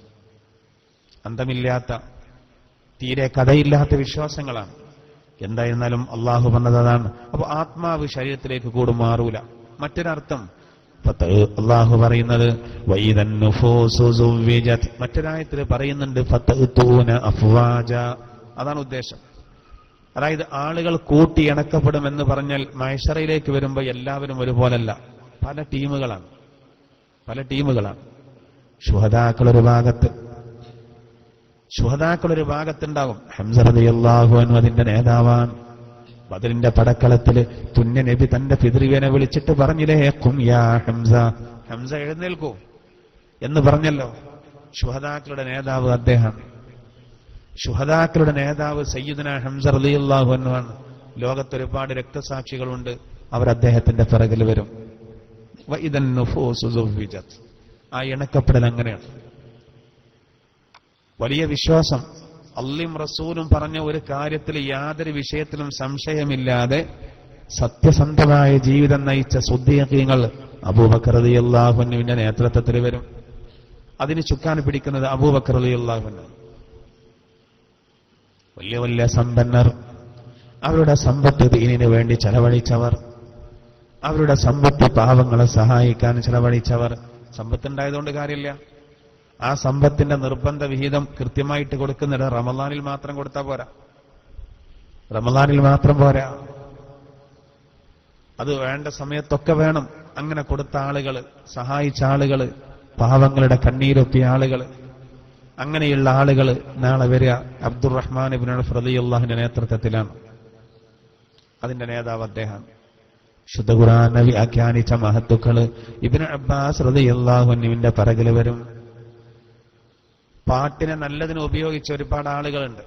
ദീനിന് ഗുണകരമായ രൂപത്തിൽ കവിത ചൊല്ലിയ ആളുകളുണ്ട്. ഹസ്സാൻ ഇബ്നു സാബിത്ത് റളിയല്ലാഹുവിന്റെ നേതൃത്വത്തിൽ അവർ വരും. പ്രഭാഷകരുണ്ടാകും. അള്ളാഹുവിന്റെ ദീനിന്റെ വളർച്ചക്ക് അള്ളാഹുവിന്റെ വജ്ഹ് ഉദ്ദേശിച്ച് പ്രവർത്തിച്ചവർ സാബിത്ത് ഇബ്നു ഖൈസ് റളിയല്ലാഹുവിന്റെ നേതൃത്വത്തിൽ വരും. ഖതീബുർ റസൂൽ സ്വല്ലല്ലാഹു അലൈഹി വസല്ലം എന്ന പേരിൽ അറിയപ്പെടുന്ന മഹാനാണ് അദ്ദേഹം. റസൂലുള്ളാഹിന്റെ പ്രഭാഷകൻ. ഷാഇർ റസൂലില്ല, അത് ഹസ്സാൻ റളിയല്ലാഹു അൻഹു, പുണ്യ നബിയുടെ കവി. ഓരോ വകുപ്പിനും നേതാക്കന്മാരുണ്ട്. അതേസമയം സത്യവിശ്വാസികൾ എന്ന് അവകാശപ്പെട്ട് നിസ്കാരം ഉപേക്ഷിച്ചവൻ ഖാറൂനിനോട് കൂടെയും ഹാമാനിനോട് കൂടെയും ഫിർഔനിനോട് കൂടെയും അബൂജഹലിനോട് കൂടെയും ഒരുമിച്ച് കൂട്ടപ്പെടും. അങ്ങനെ ഹദീസിലുണ്ട്. നബി പറഞ്ഞതാണ്, ഖാറൂന്, ഫിർഔന്, ഹാമാന്, അതുപോലെ തന്നെ അബൂജഹൽ അവരോട് കൂടെ ഒരുമിച്ച് കൂട്ടപ്പെടുന്നതാണ്. അള്ളാഹു നമ്മളെ കാത്ത് രക്ഷിക്കുമാറാവട്ടെ. എന്താ അതിന്റെ അവസ്ഥ? അവരോട് പക്ഷം ചേരാൻ മഹ്ശറിൽ എന്ന് പറഞ്ഞ സഹോദര, ഓരോരുത്തരും അവനാന്റെ സൗകര്യം പോലെ വരാൻ പറ്റൂല. അവിടെ പരകോടി മനുഷ്യരുണ്ടാവും എന്ന് കരുതി നമ്മുടെ ഹിതം പോലെ പറ്റൂല. നല്ല നിയന്ത്രണമായിരിക്കും, ശരിക്കും നിയന്ത്രിക്കും. അവിടെ ഇവിടെയും പോയി നിൽക്കാനൊന്നും പറ്റില്ല. ഇത് ഒരു സമ്മേളനത്തിന്റെ മൈതാനിയല്ല, എന്നാൽ ഒരു വേൾഡ് സമ്മേളനാണത്. അതിനനുസ്മരിക്കാണ് ശരിക്ക് അറഫ. എന്തായിരുന്നാലും നോക്കൂ, അന്ന് ആളുകൾ അള്ളാഹുവിന്റെ ഹിതം പോലെ നിയന്ത്രിക്കപ്പെടും. പല സംഘങ്ങളായിട്ടാണ് വരിക എന്ന് കാണാൻ സാധിക്കും. അമലുകൾക്കനുസരിച്ചാണ്. ഇനി ബാക്കി അതിനോട് ബന്ധപ്പെട്ടത് ഇന്ന് ഓതി വെച്ച അവസാനത്തെ ആയത്തിൽ അത് ലൈലത്തുൽ ഖദ്റിനോട് തട്ടിക്കണം നമ്മൾ. ഞാൻ വിശദീകരിക്കാം. പിന്നീട് അള്ളാഹു പറയുന്നത് വഇദൽ മൗഊദതു സുഇലത്, കുടിച്ചു മൂടപ്പെട്ട പെൺകുട്ടി ചോദിക്കപ്പെടുകയും ചെയ്താൽ ബിഅയ്യി ദംബിൻ ഖുതിലത്, എന്തൊരു തെറ്റിനാണ് കൊല്ലപ്പെട്ടത്. കുട്ടിയോട് ചോദിക്കുന്നത് കുട്ടിയെ കുഴിച്ചു മൂടിയ മാതാവിനെ അല്ലെങ്കിൽ പിതാവിനെ വഷളാക്കാൻ വേണ്ടിയാ. പിതാവാണ് പലപ്പോഴും കുഴിച്ചു മൂടിയത്. ജാഹിലിയ കാലഘട്ടത്തിൽ നടന്നൊരു സംഗതിയാണത്. ഇവിടെ തെറ്റിദ്ധരിക്കരുത്. ചില ആളുകളൊക്കെ ഇങ്ങനെ പറയും, എന്ത് നബിയുടെ കാലത്ത് പെൺകുട്ടികളെ കുഴിച്ചു മൂടിയിരുന്നു, നബിയുടെ കാലത്ത് കുട്ടികളെ കുഴിച്ചു മൂടിയിരുന്നു എന്ന് പറഞ്ഞിട്ട് അതിന്റെ ആളുകൾ നമ്മളാണ് എന്ന് വരുത്തി തീർക്കാണ് ചിലർ. ഏതുപോലെ ഓരോ മതത്തിന്റെ സ്ഥാപക നേതാക്കന്മാരെ പറയുമ്പോൾ ചിലർ പറയും ഇസ്ലാം മത സ്ഥാപകൻ മുഹമ്മദ് നബിയാണ്. അത് വലിയൊരു ഭീമാബദ്ധമാണ്. ഇസ്ലാം മതത്തിന്റെ സ്ഥാപകൻ സർവശക്തനായ അള്ളാഹുവാണ്. ഇന്നദ്ദീന ഇൻദല്ലാഹിൽ ഇസ്ലാം, അള്ളാഹുവിങ്കൽ സ്വീകാര്യമായ മതം ഇസ്ലാം മാത്രം. എല്ലാ കാലത്തും അതാണ് പ്രബോധനം ചെയ്തത്. ഇസ്ലാം എന്ന് പറയുന്ന പുണ്യമതത്തിന്റെ 1.25 ലക്ഷം പ്രവാചകന്മാരാകുന്ന പ്രചാരകരിൽ അതിലെ ലാസ്റ്റ് കണ്ണി മാത്രമാണ് മുഹമ്മദുർ റസൂലുള്ളാഹ് സ്വല്ലല്ലാഹു അലൈഹി വസല്ലം. അറബികളിൽ ഇസ്മായിൽ നബി അലൈഹി സ്വലാത്തു വസ്സലാം ഇസ്ലാമിന്റെ പ്രബോധകനായി പ്രവാചകനായി വന്നതിന്റെ ശേഷം നീണ്ടകാലം പ്രവാചകന്മാരില്ലാതെ പോയതുകൊണ്ട് ആളുകൾ പഴച്ചുപോയി. അങ്ങനെയാണ് ഇസ്മായിൽ നബിയുടെ പരമ്പരയിൽ അറബികൾക്ക് പിന്നെ ഒരു പ്രവാചകൻ മുഹമ്മദ് മുസ്തഫ സല്ലല്ലാഹു അലൈഹി വസല്ലം വരുന്നത്. അതിന്റെ ഇടയിൽ ഒരു പ്രവാചകനും അറേബ്യയിലേക്ക് വന്നിട്ടില്ല. വന്ന പ്രവാചകന്മാരൊക്കെ ഇസ്രായേലി പ്രവാചകന്മാരാ. അത് അവിടെ വന്നതല്ല. ഇബ്രാഹിം നബിയുടെ മകൻ, ഇസ്ഹാഖ് നബിയുടെ മകൻ, യഅ്ഖൂബ് നബി, യൂസുഫ് നബി, അങ്ങനെ പോന്ന് മഹാനായ ഈസ നബിയും മൂസ നബിയും അടക്കം അനവധി പ്രവാചകന്മാർ, അതൊക്കെ ഇസ്രായേൽ പ്രവാചകന്മാരാണ്. ഇബ്രാഹിം നബിയുടെ മകൻ ഇസ്മായിൽ നബി വഴി ഒരൊറ്റ പ്രവാചകൻ മാത്രമേ വന്നുള്ളൂ. അത് അള്ളാന്റെ തിരുദൂതരാണ്. അതിന്റെ ഇടയിൽ ഒരുപാട് പ്രവാചകന്മാരില്ലാതെ നീണ്ട കാലം കഴിഞ്ഞുകൊണ്ട് ആൾക്കാർ പഴച്ചു. ആ കാലഘട്ടത്തിൽ ചിലര് പെൺകുട്ടികളെ കുഴിച്ചു മൂടിയിരുന്നു. നമ്മളെ കളിയാക്കാനൊന്നുമില്ല, നമ്മളല്ലല്ലോ അതിന്റെ ആളുകൾ. അറേബ്യയിൽ അങ്ങനെ നടന്നിരുന്നു. അറേബ്യയിൽ പെൺകുട്ടികളെ കുഴിച്ചു മൂടുന്ന അതേ കാലത്ത് തന്നെയാണ് ഫ്രാൻസിൽ പുരോഹിതന്മാർ യോഗം ചേർന്ന് സ്ത്രീകൾക്ക് ആത്മാവുണ്ടോ ഇല്ലയോ എന്ന് ചർച്ച ചെയ്ത്. മുസ്ലിമീങ്ങളല്ലല്ലോ, നസ്വാറാക്കളാണ്. അവർ ഔദ്യോഗികമായി ചർച്ച ചെയ്തതാണ് പെണ്ണിന് ആത്മാവുണ്ടോ ഇല്ലയെന്ന്. അതാണ് മുഖ്യ അജണ്ട. അതിനുവേണ്ടി മാത്രം പുരോഹിതന്മാർ ഒരു മേശയ്ക്ക് ചുറ്റുമിരുന്നു എന്നാണ്. അത് ഫ്രാൻസിൽ നടന്നതാണ്. എന്നാൽ അള്ളാന്റെ തിരുദൂതരോ പെൺകുട്ടികളെ കുഴിച്ചു മൂടുന്ന ആ വൃത്തികെട്ട ഏർപ്പാടിനെ ഇല്ലാതെയാക്കി എന്ന് മാത്രമല്ല, കുറെ വഴല് പറഞ്ഞതല്ല, നേരെ കാണിച്ചു കൊടുത്തു ഒരു പെൺകുട്ടി എങ്ങനെ സ്നേഹിക്കണം. ഫാത്തിമ റളിയല്ലാഹു അൻഹ തന്റെ പ്രിയപ്പെട്ട ഫാത്തിമ തന്റെ കരളിന്റെ കഷ്ണമാണ് എന്ന് പഠിപ്പിച്ചു, ജനങ്ങളെ പഠിപ്പിച്ചു. ഫാത്തിമ റളിയല്ലാഹു അൻഹയെ നബി വല്ലാതെ സ്നേഹിച്ചു. ഒരു പെൺകുട്ടിയെ എങ്ങനെ വളർത്തണമെന്ന് ജനങ്ങൾക്ക് കാണിച്ചു കൊടുത്തു.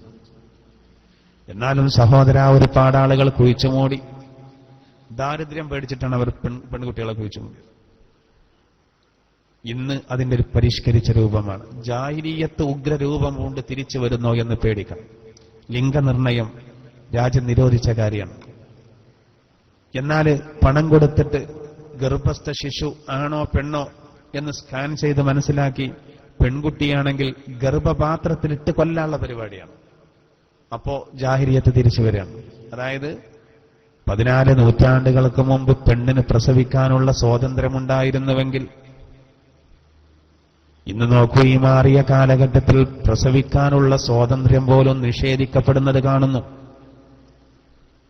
അന്ന് പ്രസവിക്കാനുള്ള സ്വാതന്ത്ര്യമുണ്ട്, എന്നിട്ട് പ്രസവിക്കപ്പെട്ടതിന്റെ ശേഷം പെൺകുട്ടിയാണെങ്കിൽ നിർദ്ദയം ആ കുട്ടിയെ കുഴിയിലിട്ടിട്ട് മണ്ണിട്ട് മൂടി തിരിച്ചു പോരുക. ഇന്ന് പ്രസവിക്കാനുള്ള സ്വാതന്ത്ര്യവുമില്ല. പലപ്പോഴും ഗർഭസ്ഥ ശിശു അത് പെൺകുട്ടിയാണെങ്കിൽ ആ പെൺകുട്ടിയെ ജീവനോട്, ആ പെൺകുട്ടിയെ ഗർഭാശയത്തിൽ വെച്ച് കൊന്നുകളയുന്ന അവസ്ഥ. ഈ അടുത്ത് ഒരു സഹോദരന്റെ ഭാര്യ ഗർഭിണിയായി. 2 കുട്ടികളുണ്ട്, 3-ാമത്താണ്. അപ്പൊ ഈ പെണ്ണ് പറഞ്ഞു ഇത് ഒഴിവാക്കണം. അങ്ങനെ അതാകെ പ്രശ്നം. ഭർത്താവ് ഒഴിവാക്കരുത്, ഭാര്യ ഒഴിവാക്കണം, ഇപ്പോൾ തന്നെ 3-ാമതൊരു കുട്ടി വേണ്ട. അങ്ങനെ കുടുംബത്തിൽ അത് വലിയ പ്രശ്നമായി. ഈ കക്ഷിനോട് പറയണം. അവസാനം അത് ഫൈനലായത് എങ്ങനെ അറിയാം? ഈ പുതിയാപ്പിള പറഞ്ഞു അത്രേ, ഭർത്താവ് പറഞ്ഞു ഭാര്യയോട്, എന്നാ ഒരു കാര്യം ചെയ്യാം, തന്റെ ഗർഭാശയത്തിലുള്ള കുട്ടിയെ അതിന് നമ്മളൊന്നും ചെയ്യണ്ട, അത് കളയണ്ട, 3 ഇപ്പൊ വേണ്ട എന്നല്ല പറയുന്നത്. ഒരു കാര്യം ചെയ്യാം, വലിയ കുട്ടിയെ ആൺകുട്ടിയാണ്, നമുക്ക് വലിയ കുട്ടിയെ ശങ്കിൽ പിടിച്ച് നെക്കിയിട്ട് അതിനോട് കൊല്ലാന്ന് പറഞ്ഞു. അങ്ങനെ തന്നെ വന്നു അയാൾ. എന്നാ പിന്നെ 2 തന്നെ ആയിക്കോളല്ലോ. വലിയ കുട്ടി നമ്മളാണ് കൊല്ലുക, പിന്നെ അതിന്റെ താഴെയുള്ളതും പിന്നെ ഉള്ളിലുള്ളതും. അത് വല്ലരുത് പറഞ്ഞ പോലെ തങ്ങൾ പറയുന്നത്. അപ്പൊ ഇയാൾ പറഞ്ഞെടുത്തു, അതേപോലെ തന്നെ മോളെ ഉള്ളിനെ കൊല്ലുന്നു, ഇതൊരു വ്യത്യാസമില്ല, എന്നാ വേണ്ടാന്ന് പറഞ്ഞു അത്രേ. അയാൾ നല്ല യുക്തിയുള്ള പുതിയാപ്പിളാണ്. അയാൾ തീരുമാനമായി എന്നോട്. ഇപ്പോൾക്ക് പ്രശ്നമില്ല. ചിന്തിക്കണം, വളരെ ഗൗരവത്തിലെടുക്കേണ്ട കാര്യമാണ്. ചിലരെന്തെയും കല്യാണം കഴിഞ്ഞ് ഒരു കുട്ടി ഉടനെ ആവുക എന്ന് പറഞ്ഞാൽ സൽക്കാരത്തിന് പോകാൻ പ്രശ്നമാകുമോ, ഇപ്പോൾ തന്നെ കുട്ടിയായ മോശല്ലേ എന്ന് കരുതിയിട്ട് ഒഴിവാക്കും, ഡോക്ടറെ സമീപിക്കും. പിന്നെ ചിലപ്പോൾ തീരെ കുട്ടികൾ ഉണ്ടാവില്ല, പഠിച്ചു, പിന്നെ ഖേദിക്കുക, പിന്നെ ലക്ഷങ്ങൾ ചെലവാക്കുകയാണ്, പിന്നെ പ്രാർത്ഥനകൾക്കും അതുപോലെ നേർച്ചകൾക്കും ലക്ഷങ്ങൾ ചെലവാക്കുകയാണ്. ചെയ്യരുത് സഹോദര, അള്ളാഹു നൽകുന്ന വലിയ നിഅ്മത്താണത്. ഒരു കുഞ്ഞിക്കാല് കാണാൻ വകുപ്പില്ലാതെ എത്രയോ ലക്ഷക്കണക്കിന് ആളുകൾ വന്ധ്യത കൂടുന്നത് കൊണ്ട് പ്രയാസപ്പെടുന്നുണ്ട്. അവരുടെ വിഷമം എത്രയാണ്? ഒരു കല്യാണത്തിന് പോകുമ്പോൾ, ഒരു സൽക്കാരത്തിന് പോകുമ്പോൾ ആളുകൾ ഇങ്ങനെ ചോദിക്കും, ഒന്നും ആയില്ലല്ലേ, ശരിക്കും ഇറച്ചിമ കുത്തും പോലെ തോന്നും. ചിലർ കണ്ടറിഞ്ഞ് ചോദിക്കും വിഷമിപ്പിക്കാൻ വേണ്ടിയിട്ട്. പെണ്ണുങ്ങൾക്ക് തീരെ പിടിച്ചിക്കാൻ കഴിയില്ല, അവർ ചിലപ്പോൾ സൽക്കാരത്തിനൊന്നും പോകില്ല. ആൾക്കാർ ഈ ചോദ്യം കാരണം എത്രയാണ് അവരുടെ വിഷമം. നമ്മൾ വീട്ടിലേക്ക് ചെല്ലുമ്പോൾ നമ്മളെ കുട്ടികൾ കളിയും ചിരിയും കാണുമ്പോൾ നമ്മൾ ഓർക്കണം, അള്ളാന്റെ നിഅ്മത്താണ്. പെൺകുട്ടികൾ പ്രത്യേകിച്ചും ബർക്കത്താണ്. നാളെ പരലോകത്തുനിന്ന് ചോദിക്കും, എന്തിനാ മോളെ നീ കൊല്ലപ്പെട്ടത്? വാപ്പാനെ ഇടങ്ങാറാക്കാനാണ്. വിവരണം അറിയും, എത്ര കുട്ടികളെ കൊന്നു ആദ്യം. ഇന്നിപ്പോ അങ്ങനെയൊന്നും ഇല്ലെങ്കിലും ചിലർക്കൊക്കെ പെൺകുട്ടി ആയാല് എന്താ കുട്ടി എന്ന് പറയാന് വലിയ മടിയാ. പ്രസവം കഴിഞ്ഞു വെച്ചാൽ ആൺകുട്ടിയാണെങ്കിൽ ആൺകുട്ടിയാട്ടോ എന്ന് പറയും, തെറ്റൂന്ന് പിന്നെ പറയുള്ളൂ. പെൺകുട്ടിയാണെങ്കിൽ പ്രസവിച്ചു, എന്തൊരു കുട്ടിയാ, ഇപ്പൊ പ്രസവിച്ചിട്ടുള്ളൂ, കുഴപ്പമൊന്നുമില്ല. കുട്ടി എന്താന്നാ ചോദിച്ചത്, ചിലപ്പോ കട്ടാക്കും.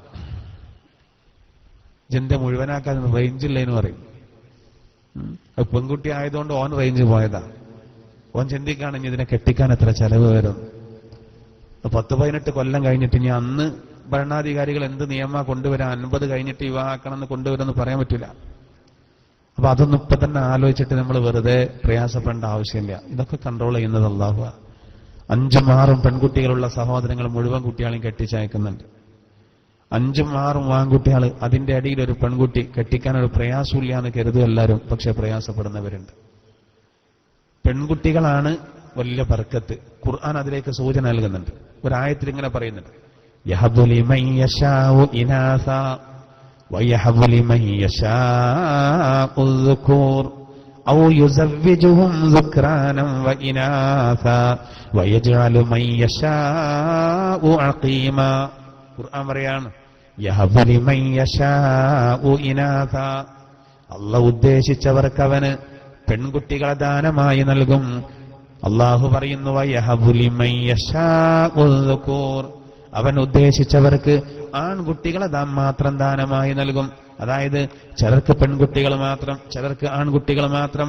ഔ യുസവ്വിജുഹും ദുക്റാനൻ വഇനാസ, ചിലർക്ക് അല്ലാഹു ആൺകുട്ടികളെയും പെൺകുട്ടികളെയും നൽകും, രണ്ടുമുണ്ടാകും. വയജ്അലു മൻ യശാഉ അഖീമ, അവൻ ഉദ്ദേശിച്ചവർക്ക് വന്ധ്യത നൽകും, ഒരു കുട്ടികളുണ്ടാവില്ല. ചിലർക്ക് പെൺകുട്ടികൾ മാത്രം, ചിലർക്ക് ആൺകുട്ടികൾ മാത്രം, ചിലർക്ക് രണ്ടും, ചിലർക്ക് രണ്ടുമില്ല. ഇതൊക്കെ അള്ളാഹുവിന്റെ പണിയാണ്. ഇവിടെ ആദ്യം അള്ളാഹു പെൺകുട്ടികളെയാണ് പരാമർശിച്ചത്, പെൺകുട്ടികളാവും കൂടുതലെന്ന് അറിയിക്കാനും. മഹാന്മാര് പറയുന്ന ഒരാൾക്ക് ആദ്യത്തെ കുട്ടി പെൺകുട്ടിയാണെങ്കിൽ പ്രത്യേക റാഹത്തുണ്ടാവുന്നത്. ആരും ബേജാറാണ്ട. നമുക്കല്ല ബേജാർ, അയൽവാസികൾക്ക് ചിലപ്പോൾ വലിയ ബേജാർ. മൂന്നാമത്തെ കുട്ടി പെൺകുട്ടി ആയാലും ചിലപ്പോൾ അയൽവാസി നമ്മളെ ഒന്ന് സമാധാനിപ്പിക്കും. നമുക്കെന്തോ കാലൊക്കെ മുറിഞ്ഞു പോയ പോലെ കരോല് പറയാം, സാരല്ല, ഓരോ വിധിയാണ്. എന്ത് വിധി? നമുക്ക് പ്രയാസമല്ല, അവർക്കാണ് പ്രയാസം. സുഹൃത്തുക്കൾക്കേക്കാരം വലിയ പ്രയാസം. നാലാമത്തെ പെൺകുട്ടിയാ, ക്ഷമിക്കടാ, പടച്ചോൻ തരുന്നൊക്കെ വാങ്ങാല്ല, അപ്പൊ എന്താ ചെയ്യാം? ഇവിടെ എന്തേലും സംഭവിച്ചു? ഒരിക്കലും ചിന്തിക്കാൻ പാടില്ല.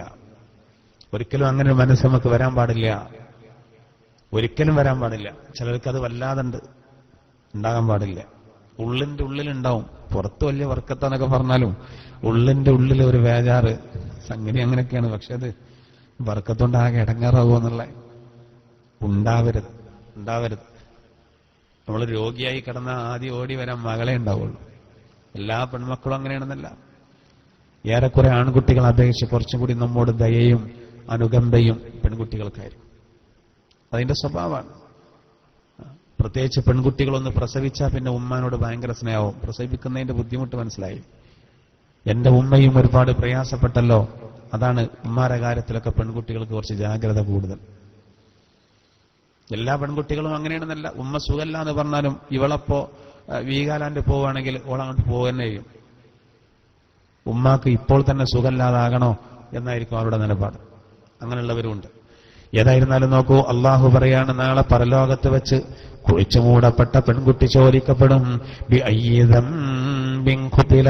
എന്ത് തെറ്റിനാണ് മോളെ നീ കൊല്ലപ്പെട്ടത്? ഒരു തെറ്റുമില്ല, അതോടുകൂടെ കൊന്ന വാപ്പ അവിടെ കുടുങ്ങാണ്. പിന്നീട് അള്ളാഹു പറയുന്നത്, വൈദ സുഹുഫുനുഷിറത്, ഏടുകൾ കർമ്മരേഖകൾ നിവർത്തപ്പെടുകയും ചെയ്താൽ. ഏടുകൾ നിവർത്തപ്പെടുക എന്ന് പറഞ്ഞാൽ നമുക്കൊരു കിതാബുണ്ട്, ഖുർആനല്ല ഉദ്ദേശം.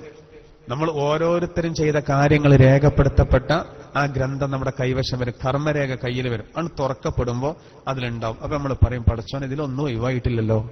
എല്ലാം ഉണ്ട്, ചെറിയ ചെറിയ കാര്യങ്ങൾ, വലിയ വലിയ വിഷയങ്ങൾ, നമ്മുടെ ജീവിതത്തിൽ സംഭവിച്ചു പോയ എല്ലാ കാര്യങ്ങളും അതിലുണ്ട്. എല്ലാ കാര്യങ്ങളും. എന്താ കാരണം? എല്ലാം കൃത്യമായി അറിഞ്ഞവനാണിത് സംവിധാനിച്ചത്. യഅലമു ഖായിനത്തൽ അയുനി വമാ തുഖ്ഫി സുദൂർ, കണ്ണിന്റെ കട്ടുനോട്ടവും മനസ്സിൽ മറച്ചു വെച്ചതും അവൻ അറിയുന്നവനാണ്.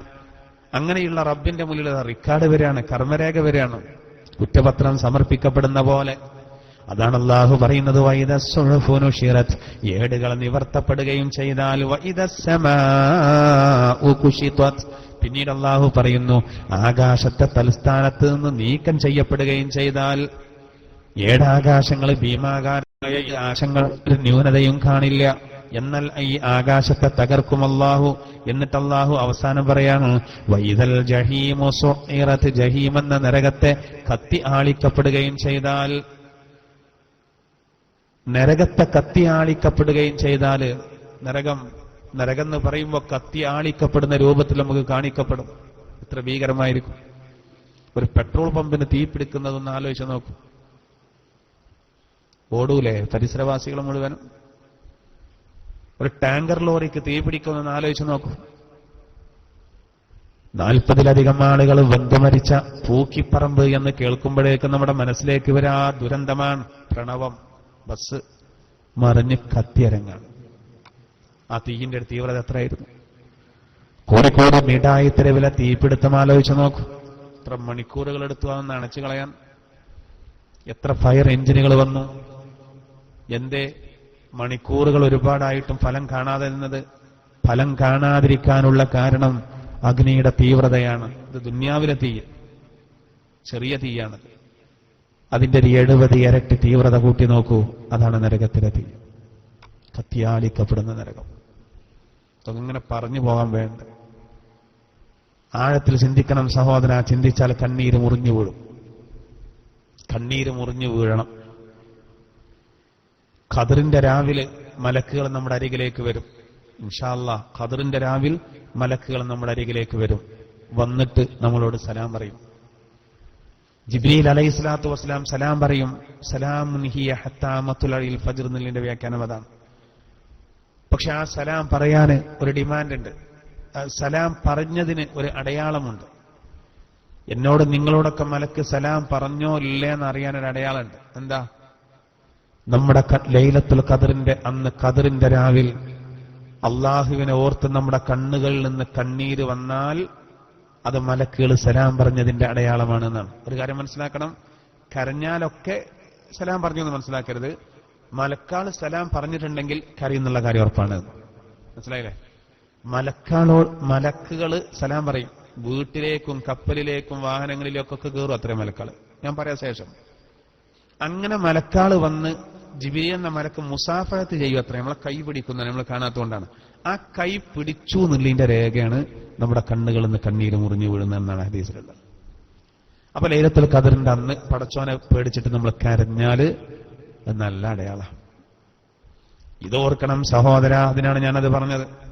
വൈദൽ ജഹീമു സുഇറത്, വൈദൽ ജഹീമു സുഇറത്, ജഹീം എന്ന നരകം അത് കത്തി ആടിക്കപ്പെടുകയും ചെയ്താൽ 70,000 കടിഞ്ഞാനുണ്ടാവും നരകത്തിന്. ഓരോ കടിഞ്ഞാണ് പിടിക്കാനും 70,000 മലക്കുകൾ ഉണ്ടാവും. അങ്ങനെ അത് വലിച്ചു കൊണ്ടുവരപ്പെടുമെന്നാണ്. വലിച്ചു കൊണ്ടുവരപ്പെടും. അത് വല്ലാത്തൊരു ഭീകര രംഗാവും. ഈ നരകത്തെ പറ്റിയുള്ള പരാമർശങ്ങൾ പരിശുദ്ധ ഖുർആനിൽ പല ഭാഗങ്ങളിലുണ്ട്. അതിൽ അമ്മ സൂറത്തിലും അൽഹാക്ക സൂറത്തിലൊക്കെയുള്ള പരാമർശങ്ങൾ കാരണം ചിന്തിച്ച് ഭയപ്പെട്ട് അള്ളാന്റെ തിരുദൂതർക്ക് താടിയിലെ രോമങ്ങൾ, മുടിയിലെ രോമങ്ങൾ പോലും നരച്ചുപോയി എന്നാണ്. നബിയെ നരച്ചല്ലോ, റസൂലേ അങ്ങയുടെ മുടിയിൽ നര വന്നല്ലോ എന്ന് ചോദിച്ചപ്പോ പുണ്യനബി പറഞ്ഞത് അൽഹാക്ക സൂറത്തും അതുപോലെ അമ്മ സൂറത്തൊക്കെ ഇറങ്ങിയില്ലേ, ഇങ്ങനെ നിരക്കാതിരിക്കാൻ ടെൻഷൻ. ആരാപ്പത്? സ്വർഗത്ത് കിടക്കില്ല, തർക്കല്ല. സ്വർഗത്തിലെ ഏറ്റവും ഉന്നതമായ സ്ഥാനം വസീല നബിക്ക.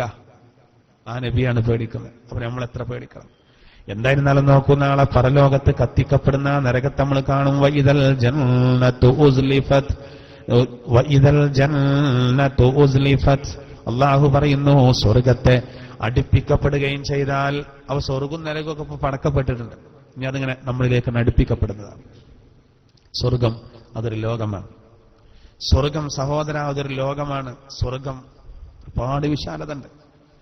ലോകത്തുള്ള മുഴുവൻ ആളുകളെയും ജിന്നുകളെയും സ്വർഗത്തിൽ അല്ലാഹു കടത്തിയാൽ പോലും സ്വർഗത്തിന്റെ 100ൽ ഒരു ഭാഗത്തേക്ക് ഉണ്ടാവും. എല്ലാരെയും കടത്തൂല.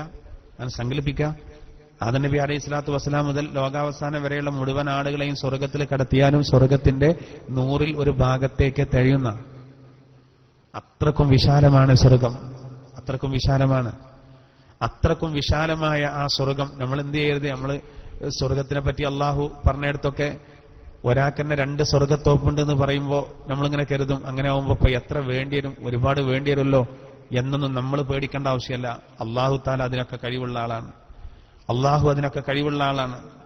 അള്ളാഹുവിനിക്ക് ഇഷ്ടം പോലെ നമുക്ക് തരാൻ സാധിക്കും. ഖുർആനിൽ അള്ളാഹു സുബ്ഹാനഹു വ തആല വളരെ കൃത്യമായിട്ട് ഇങ്ങനെ പറയുന്നുണ്ട്. നാളെ സ്വർഗത്തിലേക്ക് പ്രവേശിക്കപ്പെടുന്ന ആളുകൾ ഇങ്ങനെ പറയത്രേ, ബിസ്മില്ലാഹിർ റഹ്മാനിർ റഹീം. വഖാലു അൽഹംദുലില്ലാഹില്ലദീ സദഖനാ വഅദഹു وأورثنا الأرض نتبوأ من الجنة حيث نشاء فنعم أجر العاملين. അതിനു മുമ്പ് ഇങ്ങനെ പറയുന്നുണ്ട്, وسيق الذين اتقوا ربهم إلى الجنة زمرا. തഖ്വയുള്ള ആളുകളെ അവരുടെ രക്ഷിതാവ് സ്വർഗ്ഗത്തിലേക്ക് ആനയിച്ചു കൊണ്ടുപോകും. അല്ലാഹ് പറയാൻ, وسيق الذين اتقوا ربهم, റബ്ബിനെ സൂക്ഷിച്ച ആളുകൾ അവർ തെളിക്കപ്പെടും, അവർ ആനയിക്കപ്പെടും. ഇലൽ ജന്നത്തി സുമറാ, അവർ കൂട്ടം കൂട്ടമായി സ്വർഗത്തിലേക്ക് ആനയിക്കപ്പെടും. ആ രംഗൊന്ന് ആലോചിച്ച് നോക്ക്. വിചാരണയൊക്കെ കഴിഞ്ഞു, എല്ലാം കഴിഞ്ഞു, സെലക്ഷനൊക്കെ കഴിഞ്ഞു, ഈ സ്വർഗപ്രവേശനം കൊടുക്കാണ്.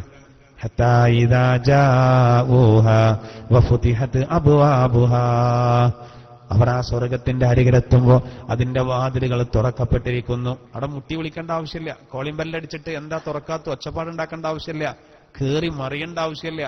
എന്നതിന്റെ ഉള്ളിലെത്താൻ 8 കവാടങ്ങളും തുറക്കപ്പെട്ടിരിക്കും. മാത്രമല്ല, വഖാല ലഹും ഖസനതുഹാ സലാമുൻ അലൈക്കും തുബ്തും ഫദ്ഖുലൂഹാ ഖാലിദീൻ. മാത്രമല്ല, അതിന് കാവൽ നിൽക്കുന്ന മലക്കുകൾ അവരോട് പറയും, നിങ്ങൾക്ക് സലാം, അത് പ്രവേശിച്ചോളൂ, നിങ്ങൾ ശാശ്വതനാണ് ഈ സ്വർഗത്തില്. ഇനിയാണ് നമ്മളെ വിഷയം.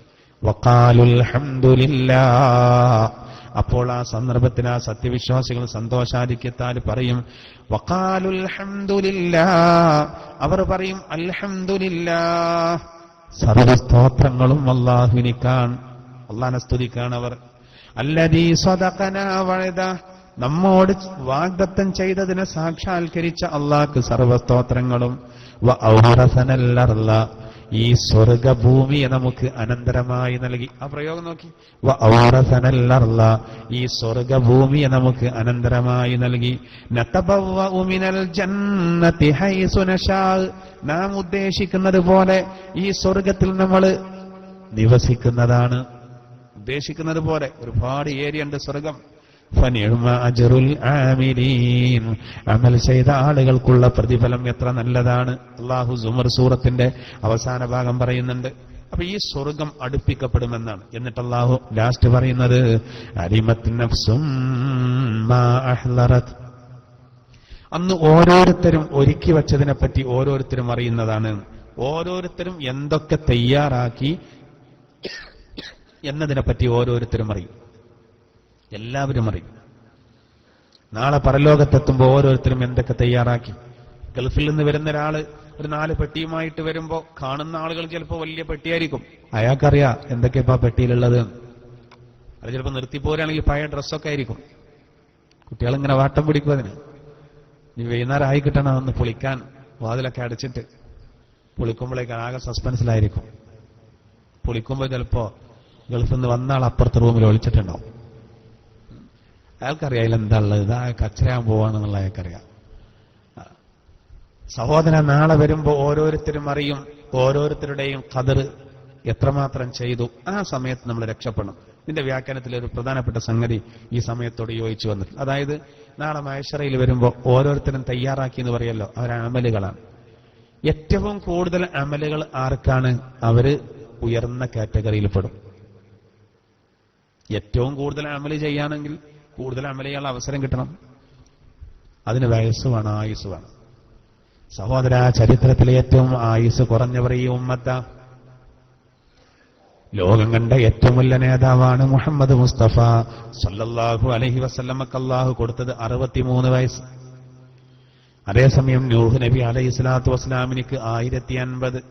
നബിയേക്കാൾ ഏകദേശം 1000 വയസ്സ് കൂടുതലാണ്.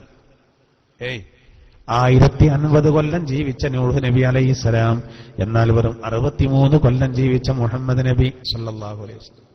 ഈ ഉമ്മത്തിന് വയസ്സ് വളരെ കമ്മിയാണ്. 400 കൊല്ലം 300 കൊല്ലമൊക്കെ ജീവിച്ചവർ കഴിഞ്ഞുപോയി. അപ്പൊ അവർക്ക് കൂടുതൽ അമലുണ്ടാവും. ജീവിച്ചവർക്കൊക്കെ അമലുണ്ട് എന്നല്ല, അതിലെ സത്യവിശ്വാസികൾക്ക് കൂടുതൽ അമൽ ചെയ്യാൻ അവസരം കിട്ടി.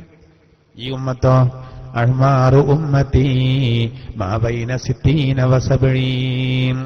അങ്ങനെയുള്ളോ അള്ളാന്റെ തിരുദൂതർ പറഞ്ഞത്, എന്റെ ഉമ്മത്തിന്റെ വയസ്സ് 60-ന്റെയും 70-ന്റെയും ഇടയിലാണ്. അപ്പൊ 60-ന്റെയും 70-ന്റെയും ഇടയിലാവുമ്പോ എങ്ങനെയാണ്? 60-ന്റെയും 70-ന്റെയും ഇടയിലാവുമ്പോ എത്ര കുറഞ്ഞ കാലാണ്? അള്ളാഹുവിന്റെ തിരുദൂതർക്ക് ഒരിക്കൽ വിവരം കിട്ടി. ഇസ്രായേലികൾ 4 പേര് 80 കൊല്ലം ഇടതടവില്ലാതെ അള്ളാഹ് ആരാധിച്ചു.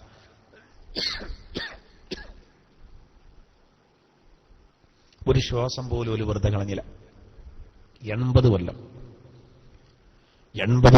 80 കൊല്ലക്കാലം. അപ്പോ അത്ര വയസ്സാവൂലല്ലോ, കാരണം പ്രസവിച്ച ഉടനെ തന്നെ ഇബാദത്ത് തുടങ്ങൂല. അപ്പൊ 80 കൊല്ലം ഇടതടവില്ലാതെ അള്ളാഹ്ക്ക് ആരാധിച്ച വിവരം നബി തങ്ങൾ അറിഞ്ഞപ്പോ നബി അള്ളാഹിനോട് ദുആയിരുന്നു, പടച്ചോനെ എന്റെ ഉമ്മത്തിന് വയസ്സ് കുറവാണ്, അത് അവരുടെ കുറ്റമല്ല.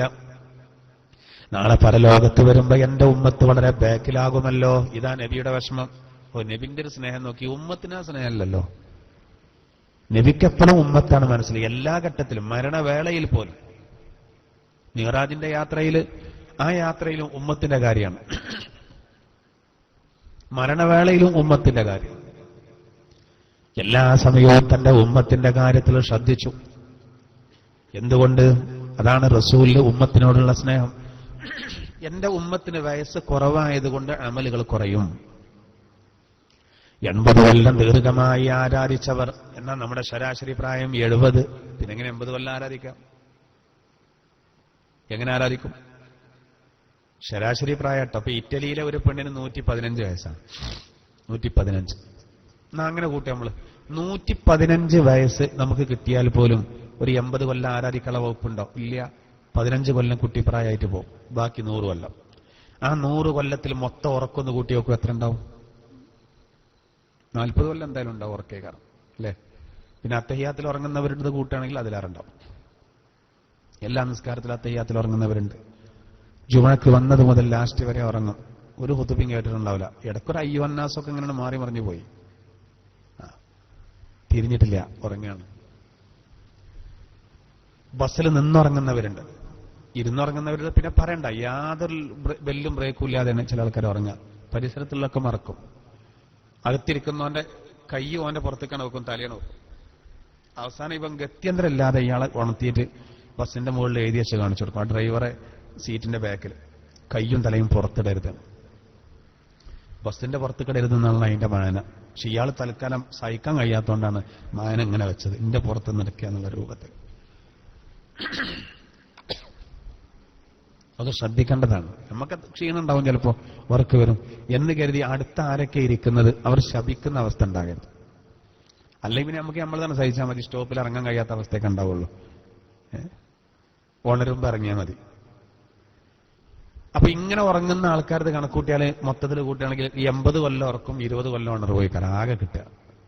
ആ ഉണർവിൽ കല്യാണവും സൽക്കാരവും, പിന്നെ പ്രസവത്തിന് കൊണ്ടുപോകലും, കൂട്ടിക്കൊണ്ടുപോകലും, മുട്ടായി കൊടുക്കാൻ പോകലും, അതൊക്കെ എത്ര ഉപജീവന മാർഗം തേടി പോകൽ, അങ്ങനെ ഒച്ചപ്പാടും ബഹളും, അങ്ങനെ അന്തം വിട്ട് നിൽക്കൽ, അങ്ങനെ ഒക്കെ കൂടി കഴിഞ്ഞിട്ട് ഇബാദത്തിന് എത്ര കുറഞ്ഞ സമയമുള്ളത്. അപ്പൊ എങ്ങനെ കുത്തിമറിഞ്ഞാലും ഈ ഉമ്മത്ത് കഴിഞ്ഞ കാലത്ത് കഴിഞ്ഞു പോയ ഉമ്മത്തിനോട് എത്തൂല. കാരണം അവർക്ക് അമല് കൂടുതലുണ്ട്. കാരണം അവർക്ക് ആയുസ് കൂടുതൽ കിട്ടി, നമുക്ക് ആയുസ് വളരെ കമ്മിയാണ്. ഈ സമയത്താണ് സഹോദര അല്ലാഹു നബിയെ സമാധാനിപ്പിച്ചത്. ബിസ്മില്ലാഹിർ റഹ്മാനിർ റഹീം. ഇന്നാ അൻസൽനാഹു ഫീ ലൈലത്തിൽ ഖദ്ർ വമാ അദ്റാക മാ ലൈലത്തുൽ ഖദ്ർ ലൈലത്തുൽ ഖദ്രി ഖൈറും മിൻ അൽഫി ശഹ്ർ. ഇവിടെ നോക്കൂ, കൃത്യമായിട്ട് അല്ലാഹു നമുക്ക് വലിയൊരു അനുഗ്രഹമാണ്, വലിയൊരു അനുഗ്രഹം. ഇത് നമുക്ക് മാത്രമുള്ളതാണ്. ഇന്നല്ലാഹ വഹബ ലി ഉമ്മതി ലൈലത്തുൽ ഖദ്ർ. റസൂലുള്ളാഹി തങ്ങൾ പറഞ്ഞു, അല്ലാഹു എന്റെ ഉമ്മത്തിന് ലൈലത്തുൽ ഖദ്റിനെ ഔദാര്യമായി നൽകി. മുമ്പൊരു നബിക്കും ഒരു ഉമ്മത്തിനും കൊടുത്തിട്ടില്ല. ലൈലത്തുൽ ഖദ്രി ഖൈറും മിൻ അൽഫി ശഹ്ർ. ഖദ്റിന്റെ രാവ് 1000 മാസങ്ങളെക്കാൾ ഉത്തമമായതാണ്. നിങ്ങൾക്ക് മനസ്സിലായോ? അതിങ്ങനെ ഒഴുക്കമട്ടിൽ പറഞ്ഞു പോണ്ടല്ല.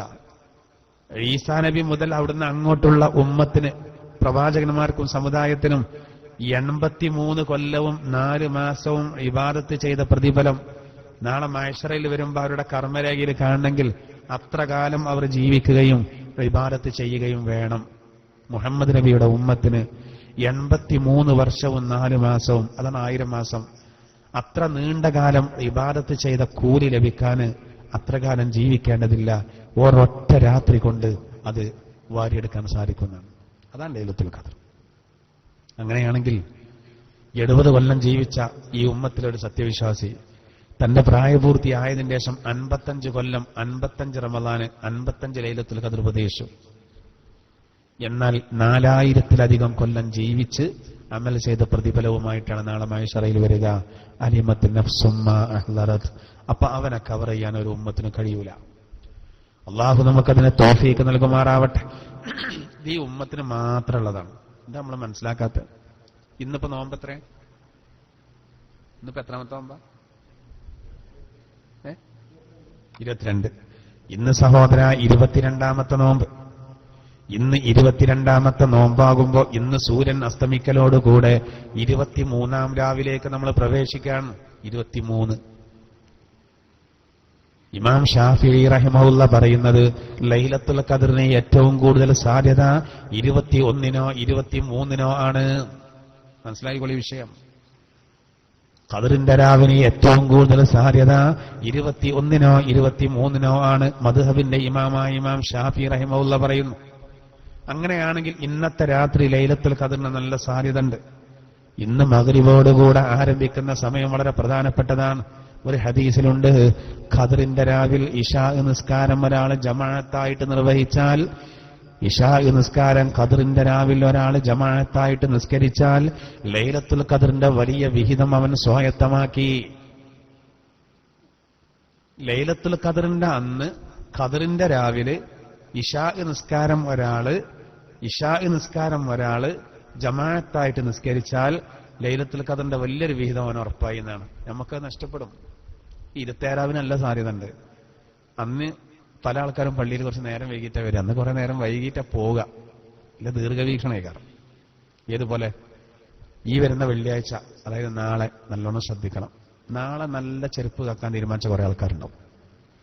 തുണികുപ്പ എടുത്തു, ചെരുപ്പ് പള്ളിക്കൊന്ന് എടുക്കാന്നുള്ള തീരുമാനമാണ്. പേടിയില്ല, ലാസ്റ്റ് വെള്ളിയാഴ്ച അല്ലേ മുതലാക്കിയാണ്. 27 ചില ആൾക്കാർ വരുമ്പോഴേക്ക് ഇശസ്കാരം കഴിഞ്ഞിട്ട് എന്തേ നേരം വൈകി, നെയ്യപ്പൊക്കെ ചുട്ട് വാങ്ങാനേ നേരം വൈകി. ഇശ പോയി. ഇശ ഇങ്ങോട്ട് ഏതെങ്കിലും മൂലക്ക് നേട ഒറ്റക്കാണ് നിസ്കരിച്ചു. വലിയൊരു വിഹിതം നഷ്ടപ്പെട്ടു. ശ്രദ്ധിച്ചോളൂ സഹോദര, ഇന്നത്തെ രാത്രി വളരെയധികം സാധ്യതയുണ്ട്. 27 ഉറപ്പിക്കണ്ട. ഇന്ന് ഖദ്റിന്റെ രാവിലെ നല്ല സാധ്യതയുള്ള ദിവസമാണ്. ചിലപ്പോൾ കഴിഞ്ഞിട്ടുണ്ടാവും, ഒന്നും പറയാൻ പറ്റില്ല. 300-ൽ പരം സ്വഹാബിമാരുമായി കാര്യങ്ങൾ സംസാരിക്കാൻ അവസരം കിട്ടിയ താബിഈകളിൽ പ്രധാനിയായ ഹസനുൽ ബസ്രി റളിയല്ലാഹു അൻഹു പറയുന്നത്, റമളാൻ 17ന്റെ രാവിനാണ് ലൈലത്തുൽ ഖദ്ർ. ബദറിന്റെ രാവ്. ഹക്കും ബാത്തിലും തമ്മിൽ ഏറ്റുമുട്ടിയ അന്നാണ്. സത്യവും അസത്യവും വേർതിരിച്ചു. ശത്രുക്കളിലെ മഹാതോക്കുകൾ തകർന്നു. സത്യം വിജയിച്ചു. അബൂജഹലും ഉത്ബത്തും ഷൈബത്തും അതുപോലെ ഉമയ്യത്തുബ്നു ഖലഫ് അടക്കം തകർന്നു. ആ മഹാസംഭവത്തിന്റെ രാവാണ് ലൈലത്തുൽ ഖദ്ർ എന്നാണ് അദ്ദേഹത്തിന്റെ അഭിപ്രായം. സയ്യിദ് ഇബ്നു അർഖം റളിയല്ലാഹു അൻഹു, അബ്ദുല്ലാഹി ഇബ്നു മസ്ഊദ് റളിയല്ലാഹു അൻഹു, അനസ് ഇബ്നു മാലിക് റളിയല്ലാഹു അൻഹു തുടങ്ങിയവരുടെ വീക്ഷണപ്രകാരം 19ാം രാവിനാണ് കഴിഞ്ഞു. മുഹമ്മദ് ഇബ്നു ഇസ്ഹാഖ് റഹിമഹുള്ള അദ്ദേഹത്തിന്റെ വീക്ഷണം 21ാം രാവിനാണ്. ഇമാം ഷാഫി റഹിമഹുള്ള പറയുന്നത് 21-നോ 23-നോ ആണ്.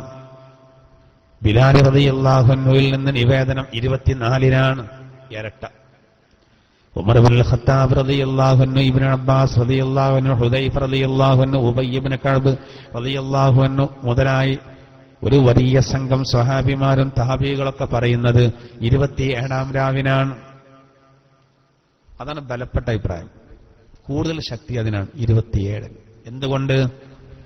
7-ന് വലിയ മഹത്വമുണ്ട്. ആകാശം 7 ഭൂമിയും 7 വിശുദ്ധ കഅബയുടെ തവാഫ് 7 ചുറ്റലാണ്. സുജൂദിൽ നമ്മൾ അവയവങ്ങൾ വെക്കുന്നത് 7 7-ന് വലിയ ഇതുണ്ട്. ഹജ്ജ് എന്ന കർമ്മത്തിലെ പ്രധാനപ്പെട്ട ഒരു ഘടകമാണ് ജംറകൾ എറിയുന്നത്. അത് 7. ഒക്കെ പ്രധാനപ്പെട്ടതാണല്ലോ. 7 ആകാശവും 7 ഭൂമിയും. ഭൂമിയുടെ മധ്യത്തിൽ കിടക്കുന്ന പരിശുദ്ധ കഅബാലയം ലോക മുസ്ലിമീങ്ങൾ ഏറ്റവും കൂടുതൽ തവാഫ് ചെയ്യുന്ന ലോക മുസ്ലിമീങ്ങളുടെ കേന്ദ്രം. എല്ലാവരും തിരിഞ്ഞു നിൽക്കുന്ന നമ്മുടെ ഖിബില. ആകാശവീക്ഷണം നടത്തിയ എല്ലായിടത്തും തവാഫ് എടുക്കാൻ തോന്നിപ്പോ എല്ലാവരും തിരിയുന്നത്. നിസ്കാരം എല്ലാ സമയത്തും നടക്കുന്നുണ്ട്. തിരിയുന്നൊക്കെ കഅബയിലേക്ക്. എല്ലാവരും തിരിഞ്ഞേ കഅബയിലേക്ക്. ആ കഅബാലയത്തിലെ തവാഫ് ചെയ്യൽ വലിയൊരു ഇബാദത്ത്. ഒരു തവാഫ് എന്ന് പറഞ്ഞാൽ 7 ചുറ്റൽ. 7. നമ്മുടെ 2 കാൽപാദങ്ങൾ, 2 മുട്ടുകൾ, 2 കൈകൾ, നെറ്റി. 7 സുജൂദിൽ വെക്കേണ്ടത്. അവസാനത്തെ 10 7 എന്ന് പറയുമ്പോൾ അത് 27 വരിക. അതുകൊണ്ട് 27-ാം രാവിനാണ് ഖദറിന്റെ കൂടുതൽ സാധ്യത. അല്ലാഹു തആല ലൈലത്തുൽ ഖദർ എന്നാണ് എന്നുള്ളത് അത് ഒളിപ്പിച്ചു വെച്ചിരിക്കുന്നു ആ സൂറത്തിൽ എന്നാണ് ഒരു വിഭാഗം മുഫസ്സിറുകൾ പറയുന്നത്. സൂറത്തുൽ ഖദറിൽ 30 വാക്കുകളുണ്ട്. 27-ാമത്തെ വാക്ക് ഹിയ, സലാമുൻ ഹിയ. അത് മനഃപൂർവ്വമാണ് അങ്ങനെ ആക്കിയതെന്നാണ്. ഇന്നാ അൻസൽനാഹു ഫീ ലൈലത്തിൽ ഖദർ. ഖദറിന്റെ രാവിൽ നാം ഖുർആനിനിറക്കി. വമാ അദ്റാക മാ ലൈലത്തുൽ ഖദർ. ഖദറിന്റെ രാവ് എന്താണെന്ന് അറിവ് ലഭിച്ചതെന്ത്? ലൈലത്തുൽ ഖദ്രി ഖൈറും മിൻ അൽഫി ശഹർ. ഖദറിന്റെ രാവ് 1000 മാസങ്ങളെക്കാൾ ഉത്തമമായതാണ്. തനസ്സലുൽ മലായികതു വറൂഹു ഫീഹാ. അന്ന് മലക്കുകൾ ഇറങ്ങി വരും, റൂഹും ഇറങ്ങി വരും. എല്ലാ വിഷയത്തിലും അല്ലാഹുവിന്റെ കൽപ്പന പ്രകാരം. എന്നിട്ട് അല്ലാഹു പറയുന്നത് സലാമുൻ ഹിയ. ആ ലൈലത്തുൽ ഖദ്ർ സലാമാകുന്നു. സലാമുൻ ഹിയ, സലാമുൻ രക്ഷയാണ്. ഹിയ ആ ലൈലത്തുൽ ഖദ്ർ. അത് 27-ാമത്തെ വാക്കാണ്. ഹത്ത 28, മത്തുല 29, ഫജ്ർ 30. 27-ാവിനാണ് ലൈലത്തുൽ ഖദ്ർ എന്ന് അറിയിക്കാനാണ്. ലൈലത്തുൽ ഖദ്ർ എന്ന് പറയുമ്പോൾ അതിൽ എത്ര അക്ഷരമുണ്ട്? ലൈലത്തുൽ ഖദ്ർ എന്നുള്ളിൽ എത്ര അക്ഷരം ഉണ്ടാവും? 9. 3 9 എത്ര? 27. 27-ാം രാവിനാണ് ലൈലത്തുൽ ഖദ്ർ എന്ന് അറിയിക്കാനാണ് സൂറത്തുൽ ഖദ്റിൽ ലൈലത്തുൽ ഖദ്ർ എന്നത് 3 പ്രാവശ്യം ആവർത്തിച്ചെന്ന് മഹാന്മാര് പറയുന്നു. എന്തായിരുന്നാലും അതൊരു മഹാസംഭവമാണ്. ഖുർആൻ തന്നെ പറഞ്ഞത് തനസ്സലുൽ മലായികതു വറൂഹു ഫീഹാ. അന്ന് മലക്കുകൾ ഇറങ്ങി വരും.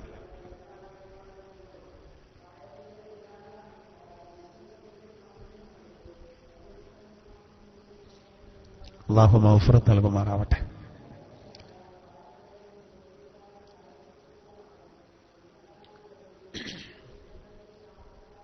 ഇന്നിപ്പോ 23-ാം രാവാണ് വരാൻ പോകുന്നത്. 25-ാം രാവിലെ ഈ കൊല്ലം നമ്മൾ പ്രത്യേകം കണക്കിലെടുക്കണം. അബുൽ ഹസൻ ഷാദിലി റളിയല്ലാഹുവിന്റെ വീക്ഷണപ്രകാരം ലൈലത്തുൽ ഖദറിന് കൂടുതൽ സാധ്യത റമളാൻ 1 വ്യാഴാഴ്ചയാണെങ്കിൽ ആ വർഷത്തെ ലൈലത്തുൽ ഖദറിന് സാധ്യത 25-ാം രാവിനാണ്. ഈ വർഷം റമളാൻ 1 വ്യാഴാഴ്ച ആയതുകൊണ്ട് ഈ വർഷത്തെ ലൈലത്തുൽ ഖദറിന് കൂടുതൽ സാധ്യത 25-ന്. മഹാനായ ഇബ്നു ഹജറുൽ ഹൈതമി റളിയല്ലാഹു അൻഹു ഈ അഭിപ്രായങ്ങളെ മുഴുവനും ഒരുമിച്ച് കൂട്ടിയിട്ട് പറഞ്ഞത് ലൈലത്തുൽ ഖദർ എല്ലാ വർഷവും ഒരേ രാവിൽ തന്നെ ആയിക്കൊള്ളണം എന്നില്ല. ഒറ്റയിട്ട രാവിലും ഇരട്ട രാവിലും മാറിക്കൊണ്ടിരിക്കാം. റമളാനിലാണ് എന്നേ ഉറപ്പിക്കാൻ പറ്റുമോ? എന്നും 27-ാവിനാണെന്ന് തന്നെ കരുതണ്ട.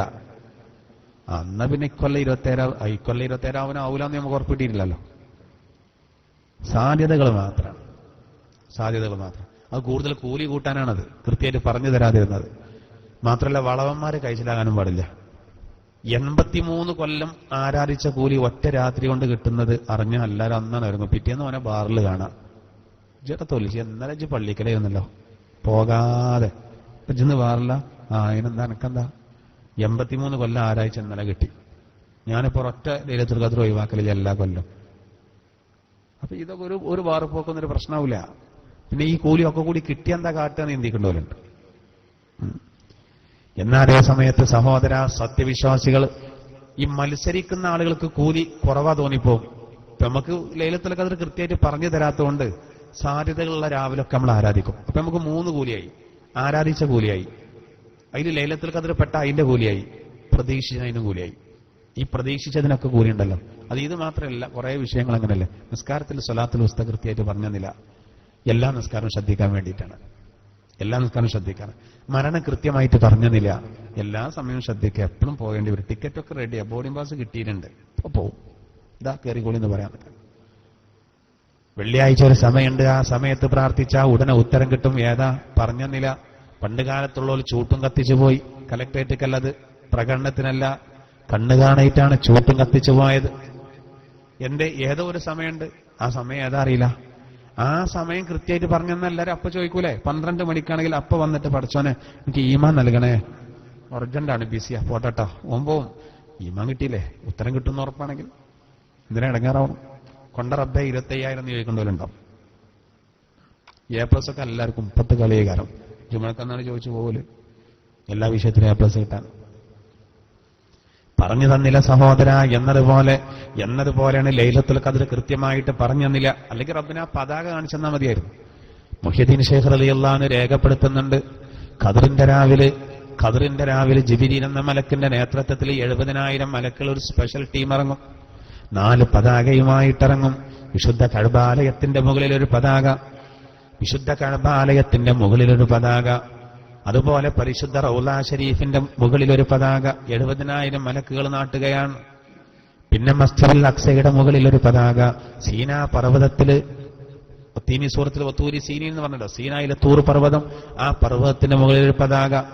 ആ പതാക നാട്ടിക്കഴിഞ്ഞാല് അതിന്റെ ശേഷം നമ്മളിപ്പോ റബീഉൽ അവ്വൽ പരിപാടിക്കേണ്ട ഒരു പതാക നാട്ടിൽ ചിലപ്പോ പ്രസിഡന്റ് പതാക ഉയർത്തി, അല്ലെങ്കിൽ പള്ളിയിലെ ഖാലി, അത് കഴിഞ്ഞ ഘോഷയാത്ര തുടങ്ങി എന്ന് പറഞ്ഞ പോലെ തഫ്സീറിന്റെ ഗ്രന്ഥങ്ങളിൽ കാണാം.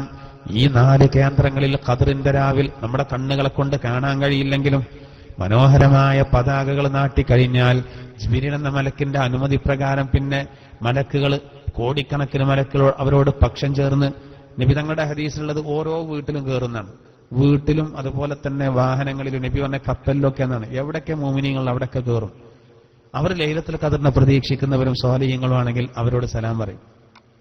നബി തങ്ങൾ പറഞ്ഞു, രൂപങ്ങളുള്ള വീട്ടിലേക്ക് കയറില്ല. ഖദ്റിന്റെ രാവിലെ മലക്കൾ ഒന്നായിട്ട് വരും. ഗേറ്റിങ്ങനെ പോകുന്നത് അവിടെ ഷോക്കേസിൽ കുറെ സാധനങ്ങളുണ്ട്, ശരിയാവില്ല, അവിടെ പോകും, തിരിച്ചു പോകും. സഹോദര, മദ്യപാനിയുള്ള വീട്ടിലേക്ക് കയറൂല, ഹദീസിലുണ്ട്. വ്യഭിചാരം ചെയ്യുന്നവരുടെ വീട്ടിലേക്ക് കയറൂല, പിണങ്ങി നിൽക്കുന്നവരുടെ വീട്ടിലേക്ക് കയറൂല, മാതാപിതാക്കളെ വെറുപ്പിക്കുന്നവന്റെ വീട്ടിലേക്ക് കയറൂല. എനിക്കൊന്നും ലൈലത്തുൽ ഖദ്റിലൊരു മഹത്വമില്ല, കുറെ ചൊല്ലി പറഞ്ഞിട്ട് കാര്യമില്ല. പരസ്പരം പിണങ്ങി നിൽക്കുന്നവരാണോ മലക്ക് വരില്ല, സലാം പറയില്ല. പന്നിമാംസം ഭക്ഷിക്കുന്നവരുടെ വീട്ടിലേക്ക് കയറൂല, പന്നിമാംസം നമ്മൾ കഴിക്കാറില്ല. കള്ളും വ്യഭിചാരം ഒന്നും ഉണ്ടാവില്ല. പിണങ്ങി നിൽക്കല്, രൂപങ്ങളുള്ളത് ഇതൊക്കെ ഉണ്ടാവും. ജീവികളുടെ രൂപങ്ങൾ ഉണ്ടാകരുത്. ഫോട്ടോ ഉണ്ടാവും ഈ പത്രത്തിലൊക്കെ, അത് കുഴപ്പമില്ല, തടിയില്ലല്ലേ. ഉരുട്ടുണ്ടാക്കപ്പെട്ടതുണ്ടാകും. തത്തമ്മയുടെയും ആനയുടെയും പുലിയുടെയും ഒട്ടകത്തിന്റെയും കുതിരയുടെയും മൊയലിന്റെയും എല്ലാ ജീവികളും ഉണ്ടാവും. വംശനാശം സംഭവിച്ചൊക്കെ അവന്റെ ഷോക്കേസിലുണ്ടാവും. ഹിപ്പോപ്പൊട്ടാമസ് അടക്കം ഉണ്ടാവും. എന്താ മുതലൊക്കെ നമ്മളിങ്ങനെ ആ വീട്ടിൽ പോയിട്ട് സോഫയിൽ ഇങ്ങനെ ഇരുന്നാൽ നമുക്ക് തോന്നും ഇവലൊക്കെ നമ്മളെ നോക്കി ചിരിച്ചാണെന്ന്. അസ്സലാമു അലൈക്കും എന്ന് പറയും പോലെ തോന്നിപ്പോവും. ഇത് ഒഴിവാക്കണം സഹോദര. റഹ്മത്തിന്റെ മലക്ക് ലൈലത്തുൽ ഖദ്റിൽ മാത്രമല്ല ഒരു സമയത്തും വരില്ല. റഹ്മത്തിന്റെ മലക്കുകൾ വരില്ല. അസ്രായീൽ വരും, വേറെ ഒരു മലക്കും വരില്ല. അസ്രായീൽ അലൈഹിസ്സലാത്തു വസ്സലാമും അദാബിന്റെ മലക്കുകളും വരുന്നല്ലാതെ ജിബ്രീൽ അലൈഹിസ്സലാത്തു വസ്സലാമിന്റെ നേതൃത്വത്തിൽ റഹ്മത്തിന്റെ മലക്കുകൾ കയറണമെങ്കിൽ ചില ഡിമാൻഡുകളുണ്ട്, പാലിക്കണം. എന്തിനാ നല്ല നല്ല ദിവസങ്ങൾ, ആണ്ടർജികൾ വരുമ്പോൾ നമ്മൾ എന്തിനാണ് വെറുതെ നഷ്ടപ്പെടുത്തുന്നത്? പ്രധാനപ്പെട്ട ചില രാവുകളുണ്ട്, അന്ന് മലക്കുകൾ വരും. ഏറ്റവും പ്രധാനപ്പെട്ട രാത്രി അതങ്ങൾ പറയോ? ഏറ്റവും പ്രധാനപ്പെട്ട രാത്രി പുണ്യ റസൂല് ജനിച്ച രാവാണ്. 2ാം സ്ഥാനത്താണ് ലൈലത്തുൽ ഖദ്ർ. 3ാം സ്ഥാനത്ത് ഇസ്രാ മിറാജിന്റെ രാവ്. 4ാം സ്ഥാനത്ത് അറഫയുടെ രാത്രി. 5ാം സ്ഥാനത്ത് ജുമുഅയുടെ രാത്രി. 6ാം സ്ഥാനത്ത് ബറാഅത്തിന്റെ രാവ്.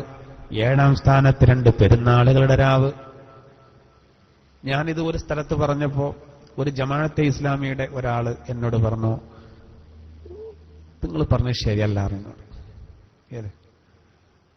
1 നബി ജനിച്ച രാവും 2 ലൈലത്തുൽ ഖദ്റിന്റെ രാവും, അത് നിങ്ങൾ പറഞ്ഞത് ശരിയായില്ല. ഞാൻ പറഞ്ഞു, സഹോദര, ഞാൻ എന്റെ വക വിഷയത്തിന് കൊഴുപ്പ് കൂട്ടാൻ വേണ്ടി പറഞ്ഞതാണെങ്കിൽ നിങ്ങൾ പറഞ്ഞത് ശരിയാണ്, നിങ്ങളാ പറഞ്ഞത് ശരിയായില്ല. ഇതിൽ എന്റേത് നിങ്ങളത് 2 ആൾ അഭിപ്രായം സ്വീകരിക്കണ്ട. നിങ്ങൾ കൂടി അംഗീകരിക്കുന്ന തഫ്സീറാണല്ലോ അല്ലാമ ആലൂസിയുടെ തഫ്സീർ റൂഹുൽ മആനി, അതിൽ വരെ ഇത് പറഞ്ഞിട്ടുണ്ടല്ലോ എന്ന് പറഞ്ഞപ്പോ പിന്നെ മൂപ്പര് വല്ലാണ്ട് ഒന്നും അറിയില്ല. നമ്മള് പച്ച മലയാളത്തിൽ അവലംബണ്ടായ പോരെ. പക്ഷെ ഇത് വ്യത്യസ്താണ്. അള്ളാന്റെ തിരുദൂതർ ജനിച്ച രാത്രി ലൈലത്തുൽ ഖദ്റിന്റെ രാത്രി രണ്ടും വ്യത്യസ്തമാണ്. ലൈലത്തുൽ ഖദ്റിൽ കുറെ ഇബാദത്ത് ചെയ്യാൻ കൽപ്പിക്കപ്പെട്ടിട്ടുണ്ട്. മറ്റേ രാത്രിക്ക് വേറെ നിലക്കുള്ള മഹത്വമാണ്. എന്താ കാരണം? ലൈലത്തുൽ ഖദ്ർ ഈ ഉമ്മത്തിന് അനുഗ്രഹമാണ്, റസൂലോ ലോകത്തിനാകെ അനുഗ്രഹമാണ്, റഹ്മത്തുൽ ലിൽ ആലമീൻ. സകല ലോകങ്ങൾക്കും അനുഗ്രഹം. ലൈലത്തുൽ ഖദ്റോ അത് ഈ ഉമ്മത്തിന് മാത്രം അനുഗ്രഹമായ ലൈലത്തുൽ ഖദ്ർ വരുന്ന രാവ്, അതിനേക്കാൾ ലോകത്തിന് മുഴുവനും അനുഗ്രഹമായ പുണ്യ നബി വന്ന രാവ്. ഇത് ആർക്കും മനസ്സിലാവും, വലിയ ബുദ്ധിയൊന്നും വേണ്ട. പക്ഷെ രണ്ടും വ്യത്യസ്തമായ രൂപത്തിലാണ്. ഇനി ഒരുപാട് രാത്രികൾ അങ്ങനല്ലേ. ഇസ്രാ മിഅ്റാജ് നടന്ന രാവ് മഹത്തായ രാത്രി, അറഫയുടെ രാത്രി, ദുആക്ക് ഇജാബത്ത് കിട്ടുന്ന രാത്രിയാണ്. വെള്ളിയാഴ്ച രാവും ഓരോ വാരത്തിലും കടന്നു വരുന്നു. അതേപോലെ ബറാഅത്തിന്റെ രാവ്, ശഅബാൻ 15ന്റെ രാവ്, 2 പെരുന്നാളുകളുടെ രാവ്, ഇതൊക്കെ ദുആക്ക് ഉത്തരം കിട്ടുന്നതാണ്. മലക്കുകളുടെ സാന്നിധ്യമുണ്ടാകും. അതിൽ ലൈലത്തുൽ ഖദ്റിൽ നമ്മൾ എത്തി നിൽക്കുന്നതാണ്. ഇന്ന് 23 ആയതുകൊണ്ട് നല്ല സാധ്യത ഉണ്ട്. നല്ല ഒരുങ്ങനട്ടോ. ഇന്ന് കുറെ ഉറക്കൊഴിക്കണം. ഇന്ന് രാത്രി കുറെ ഉറക്കൊഴിക്കണം. നേരത്തെ കിടക്കരുത്. പള്ളി നിസ്കാരം കഴിഞ്ഞ് പോയ ചോറ് കഴിച്ച് നേരത്തെ കിടക്കരുത്. ഒന്നും അധ്വാനിക്കണം. പിന്നീട് നഷ്ടബോധം ഉണ്ടാകരുത്. ഇത് കരച്ചിൽ വരണം. അപ്പൊ മലക്കാള് നമ്മളെ മുസാഫത്ത് ചെയ്തതിന്റെ അടയാളാണത്. കരച്ചിലിന് വരണം. ഈ മള്ളവർക്ക് എന്താ കാര്യം? ഒരു പണിയില്ലല്ലോ.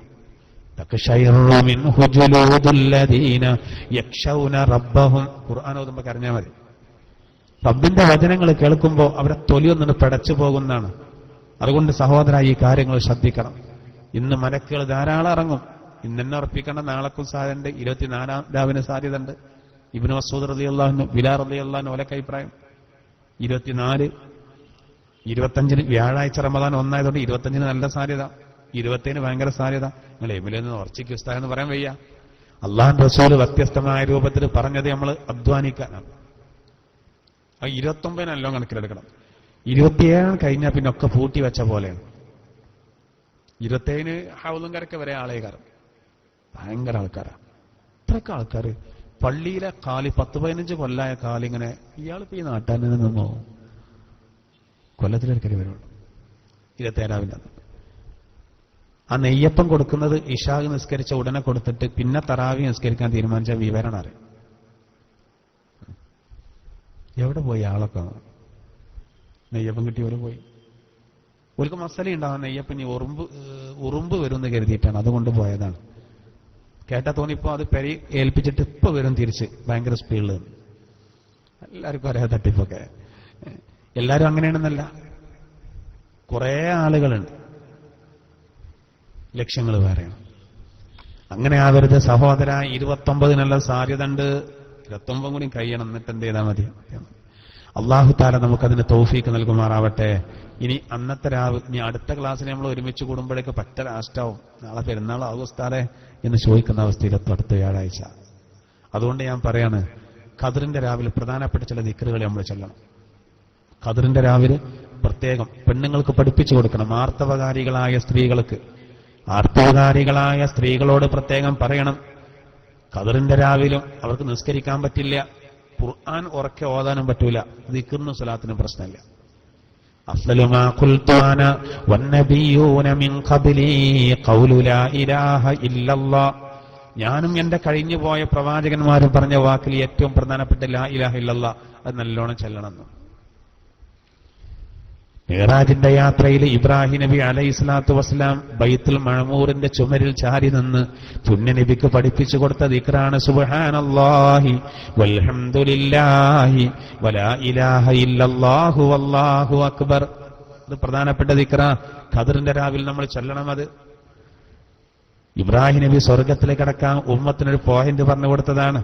ഇബ്രാഹിം നബി ബൈത്തുൽ മഅമൂറിന്റെ അരികെ വെച്ച് പറയുമ്പോ ആ ബൈത്തുൽ മഅമൂറിന്റെ നേരെ അടിയിലാണ് ഏത് സ്ഥിതി ചെയ്യുന്നത്? കഅബാലയം.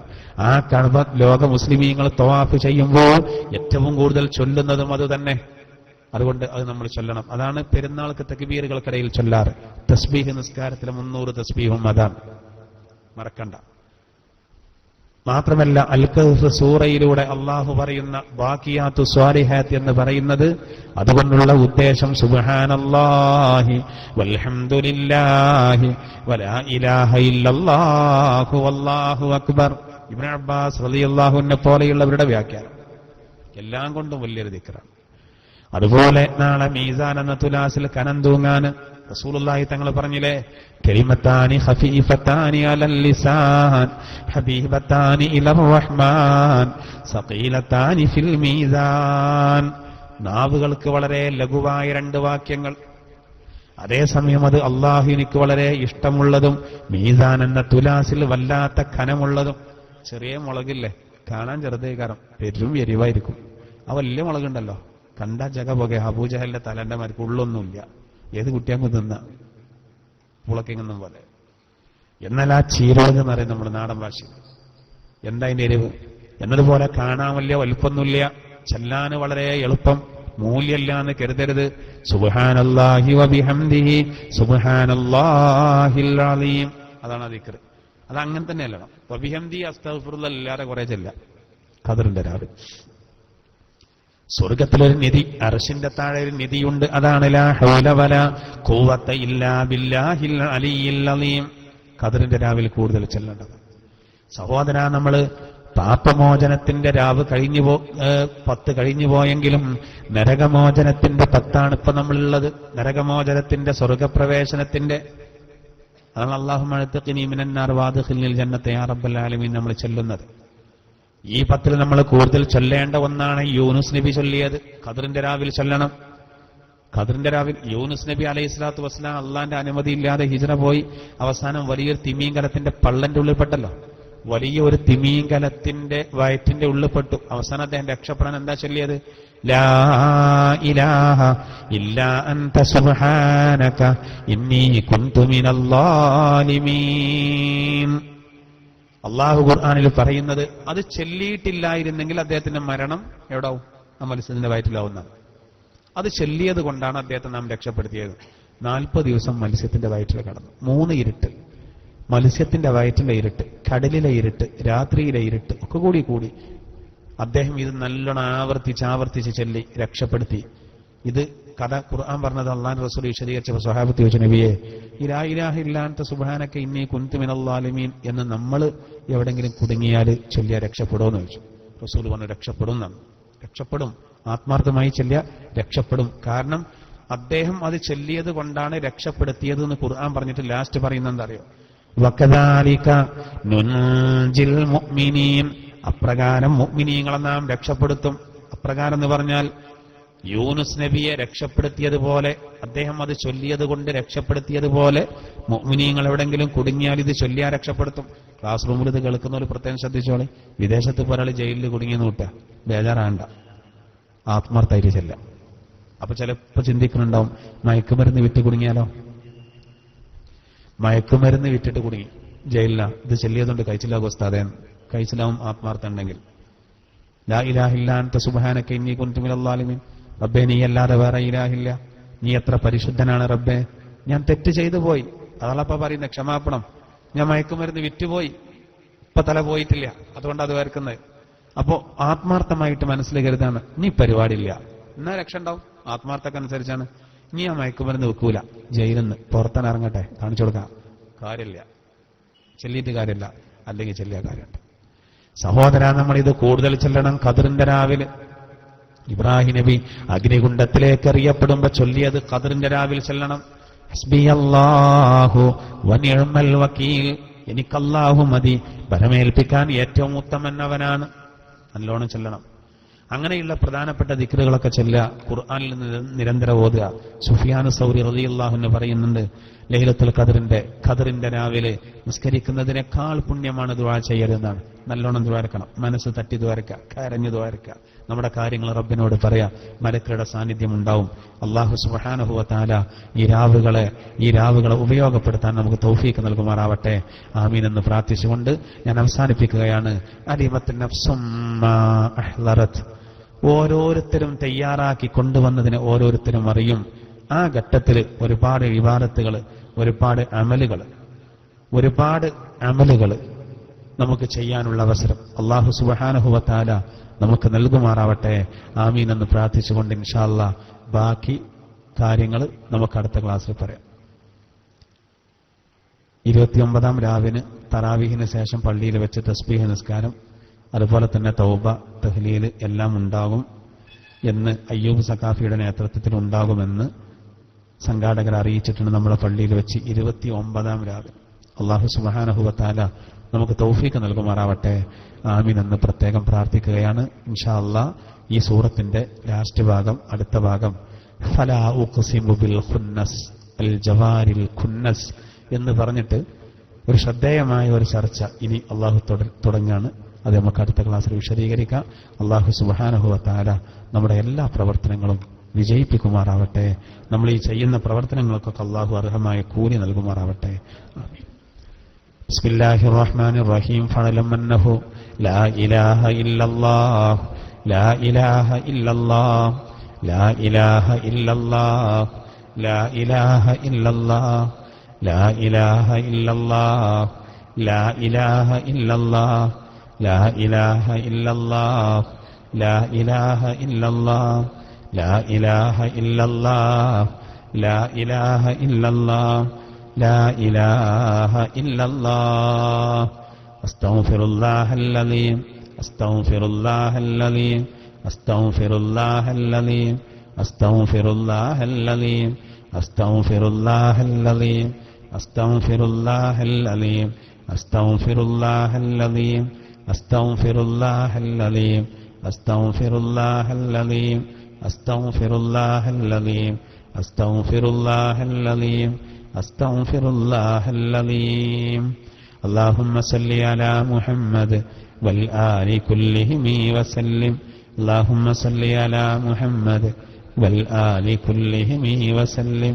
اللهم صل على محمد والآل كلهم وسلم. اللهم صل على محمد والآل كلهم وسلم.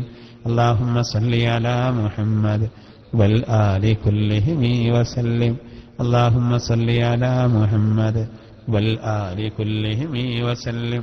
اللهم صل على محمد والآل كلهم وسلم.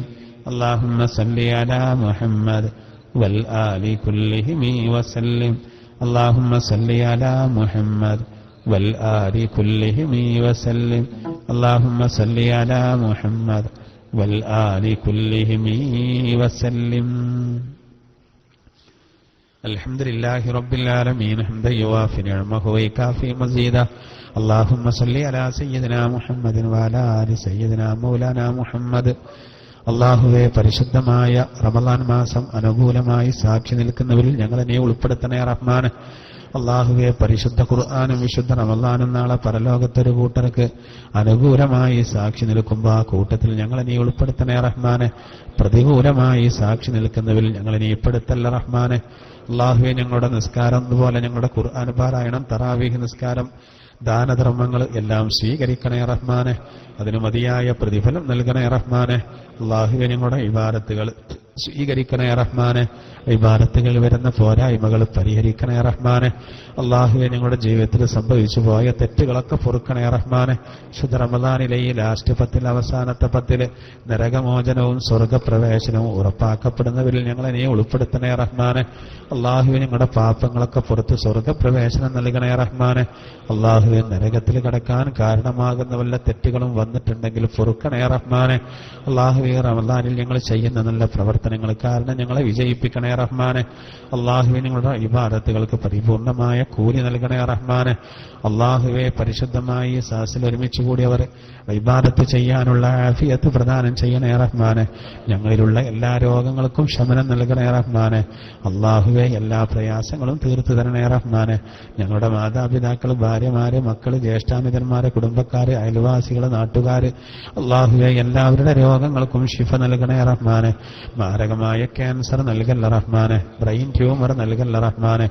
വൃക്കകൾ നഷ്ടപ്പെടുത്തല്ല റഹ്മാനെ. കരട് നഷ്ടപ്പെടുത്തല്ല റഹ്മാനെ. അള്ളാഹുവെ, ഞങ്ങൾക്ക് റാഹത്ത് നൽകണേ റഹ്മാനെ. അള്ളാഹുവെ, ഞങ്ങളുടെ എല്ലാ നല്ല ഉദ്ദേശങ്ങളും പൂർത്തീകരിക്കണേ റഹ്മാനെ. അള്ളാഹുവെ, ഞങ്ങളുടെ എല്ലാ പ്രയാസങ്ങളും തീർത്തു തരണേ റഹ്മാനെ. അള്ളാഹുവെ, ഖൈറും റാഹത്തും നൽകണേ റഹ്മാനെ. അള്ളാഹുവെ, ക്ലാസ് റൂം വഴിയും മറ്റും ഇത് ശ്രദ്ധിച്ചുകൊണ്ടിരിക്കുന്ന, ഇതിൽ പങ്കെടുക്കുന്ന സഹോദരങ്ങൾ അള്ളാഹുവയുടെ ജോലികളിൽ ബർക്കത്ത് നൽകണേ റഹ്മാനെ. കടങ്ങളൊക്കെ വീട്ടിൽ കൊടുക്കണേ റഹ്മാനെ. വിദേശത്തുള്ള സഹോദരങ്ങൾ അള്ളാഹുവെ വളരെ റാഹത്തായി കുടുംബത്തിലേക്ക് അണയാൻ അവർക്ക് ഭാഗ്യം നൽകണേ റഹ്മാനെ. എല്ലാ ബുദ്ധിമുട്ടുകളും തീർത്തു കൊടുക്കണേ റഹ്മാനെ.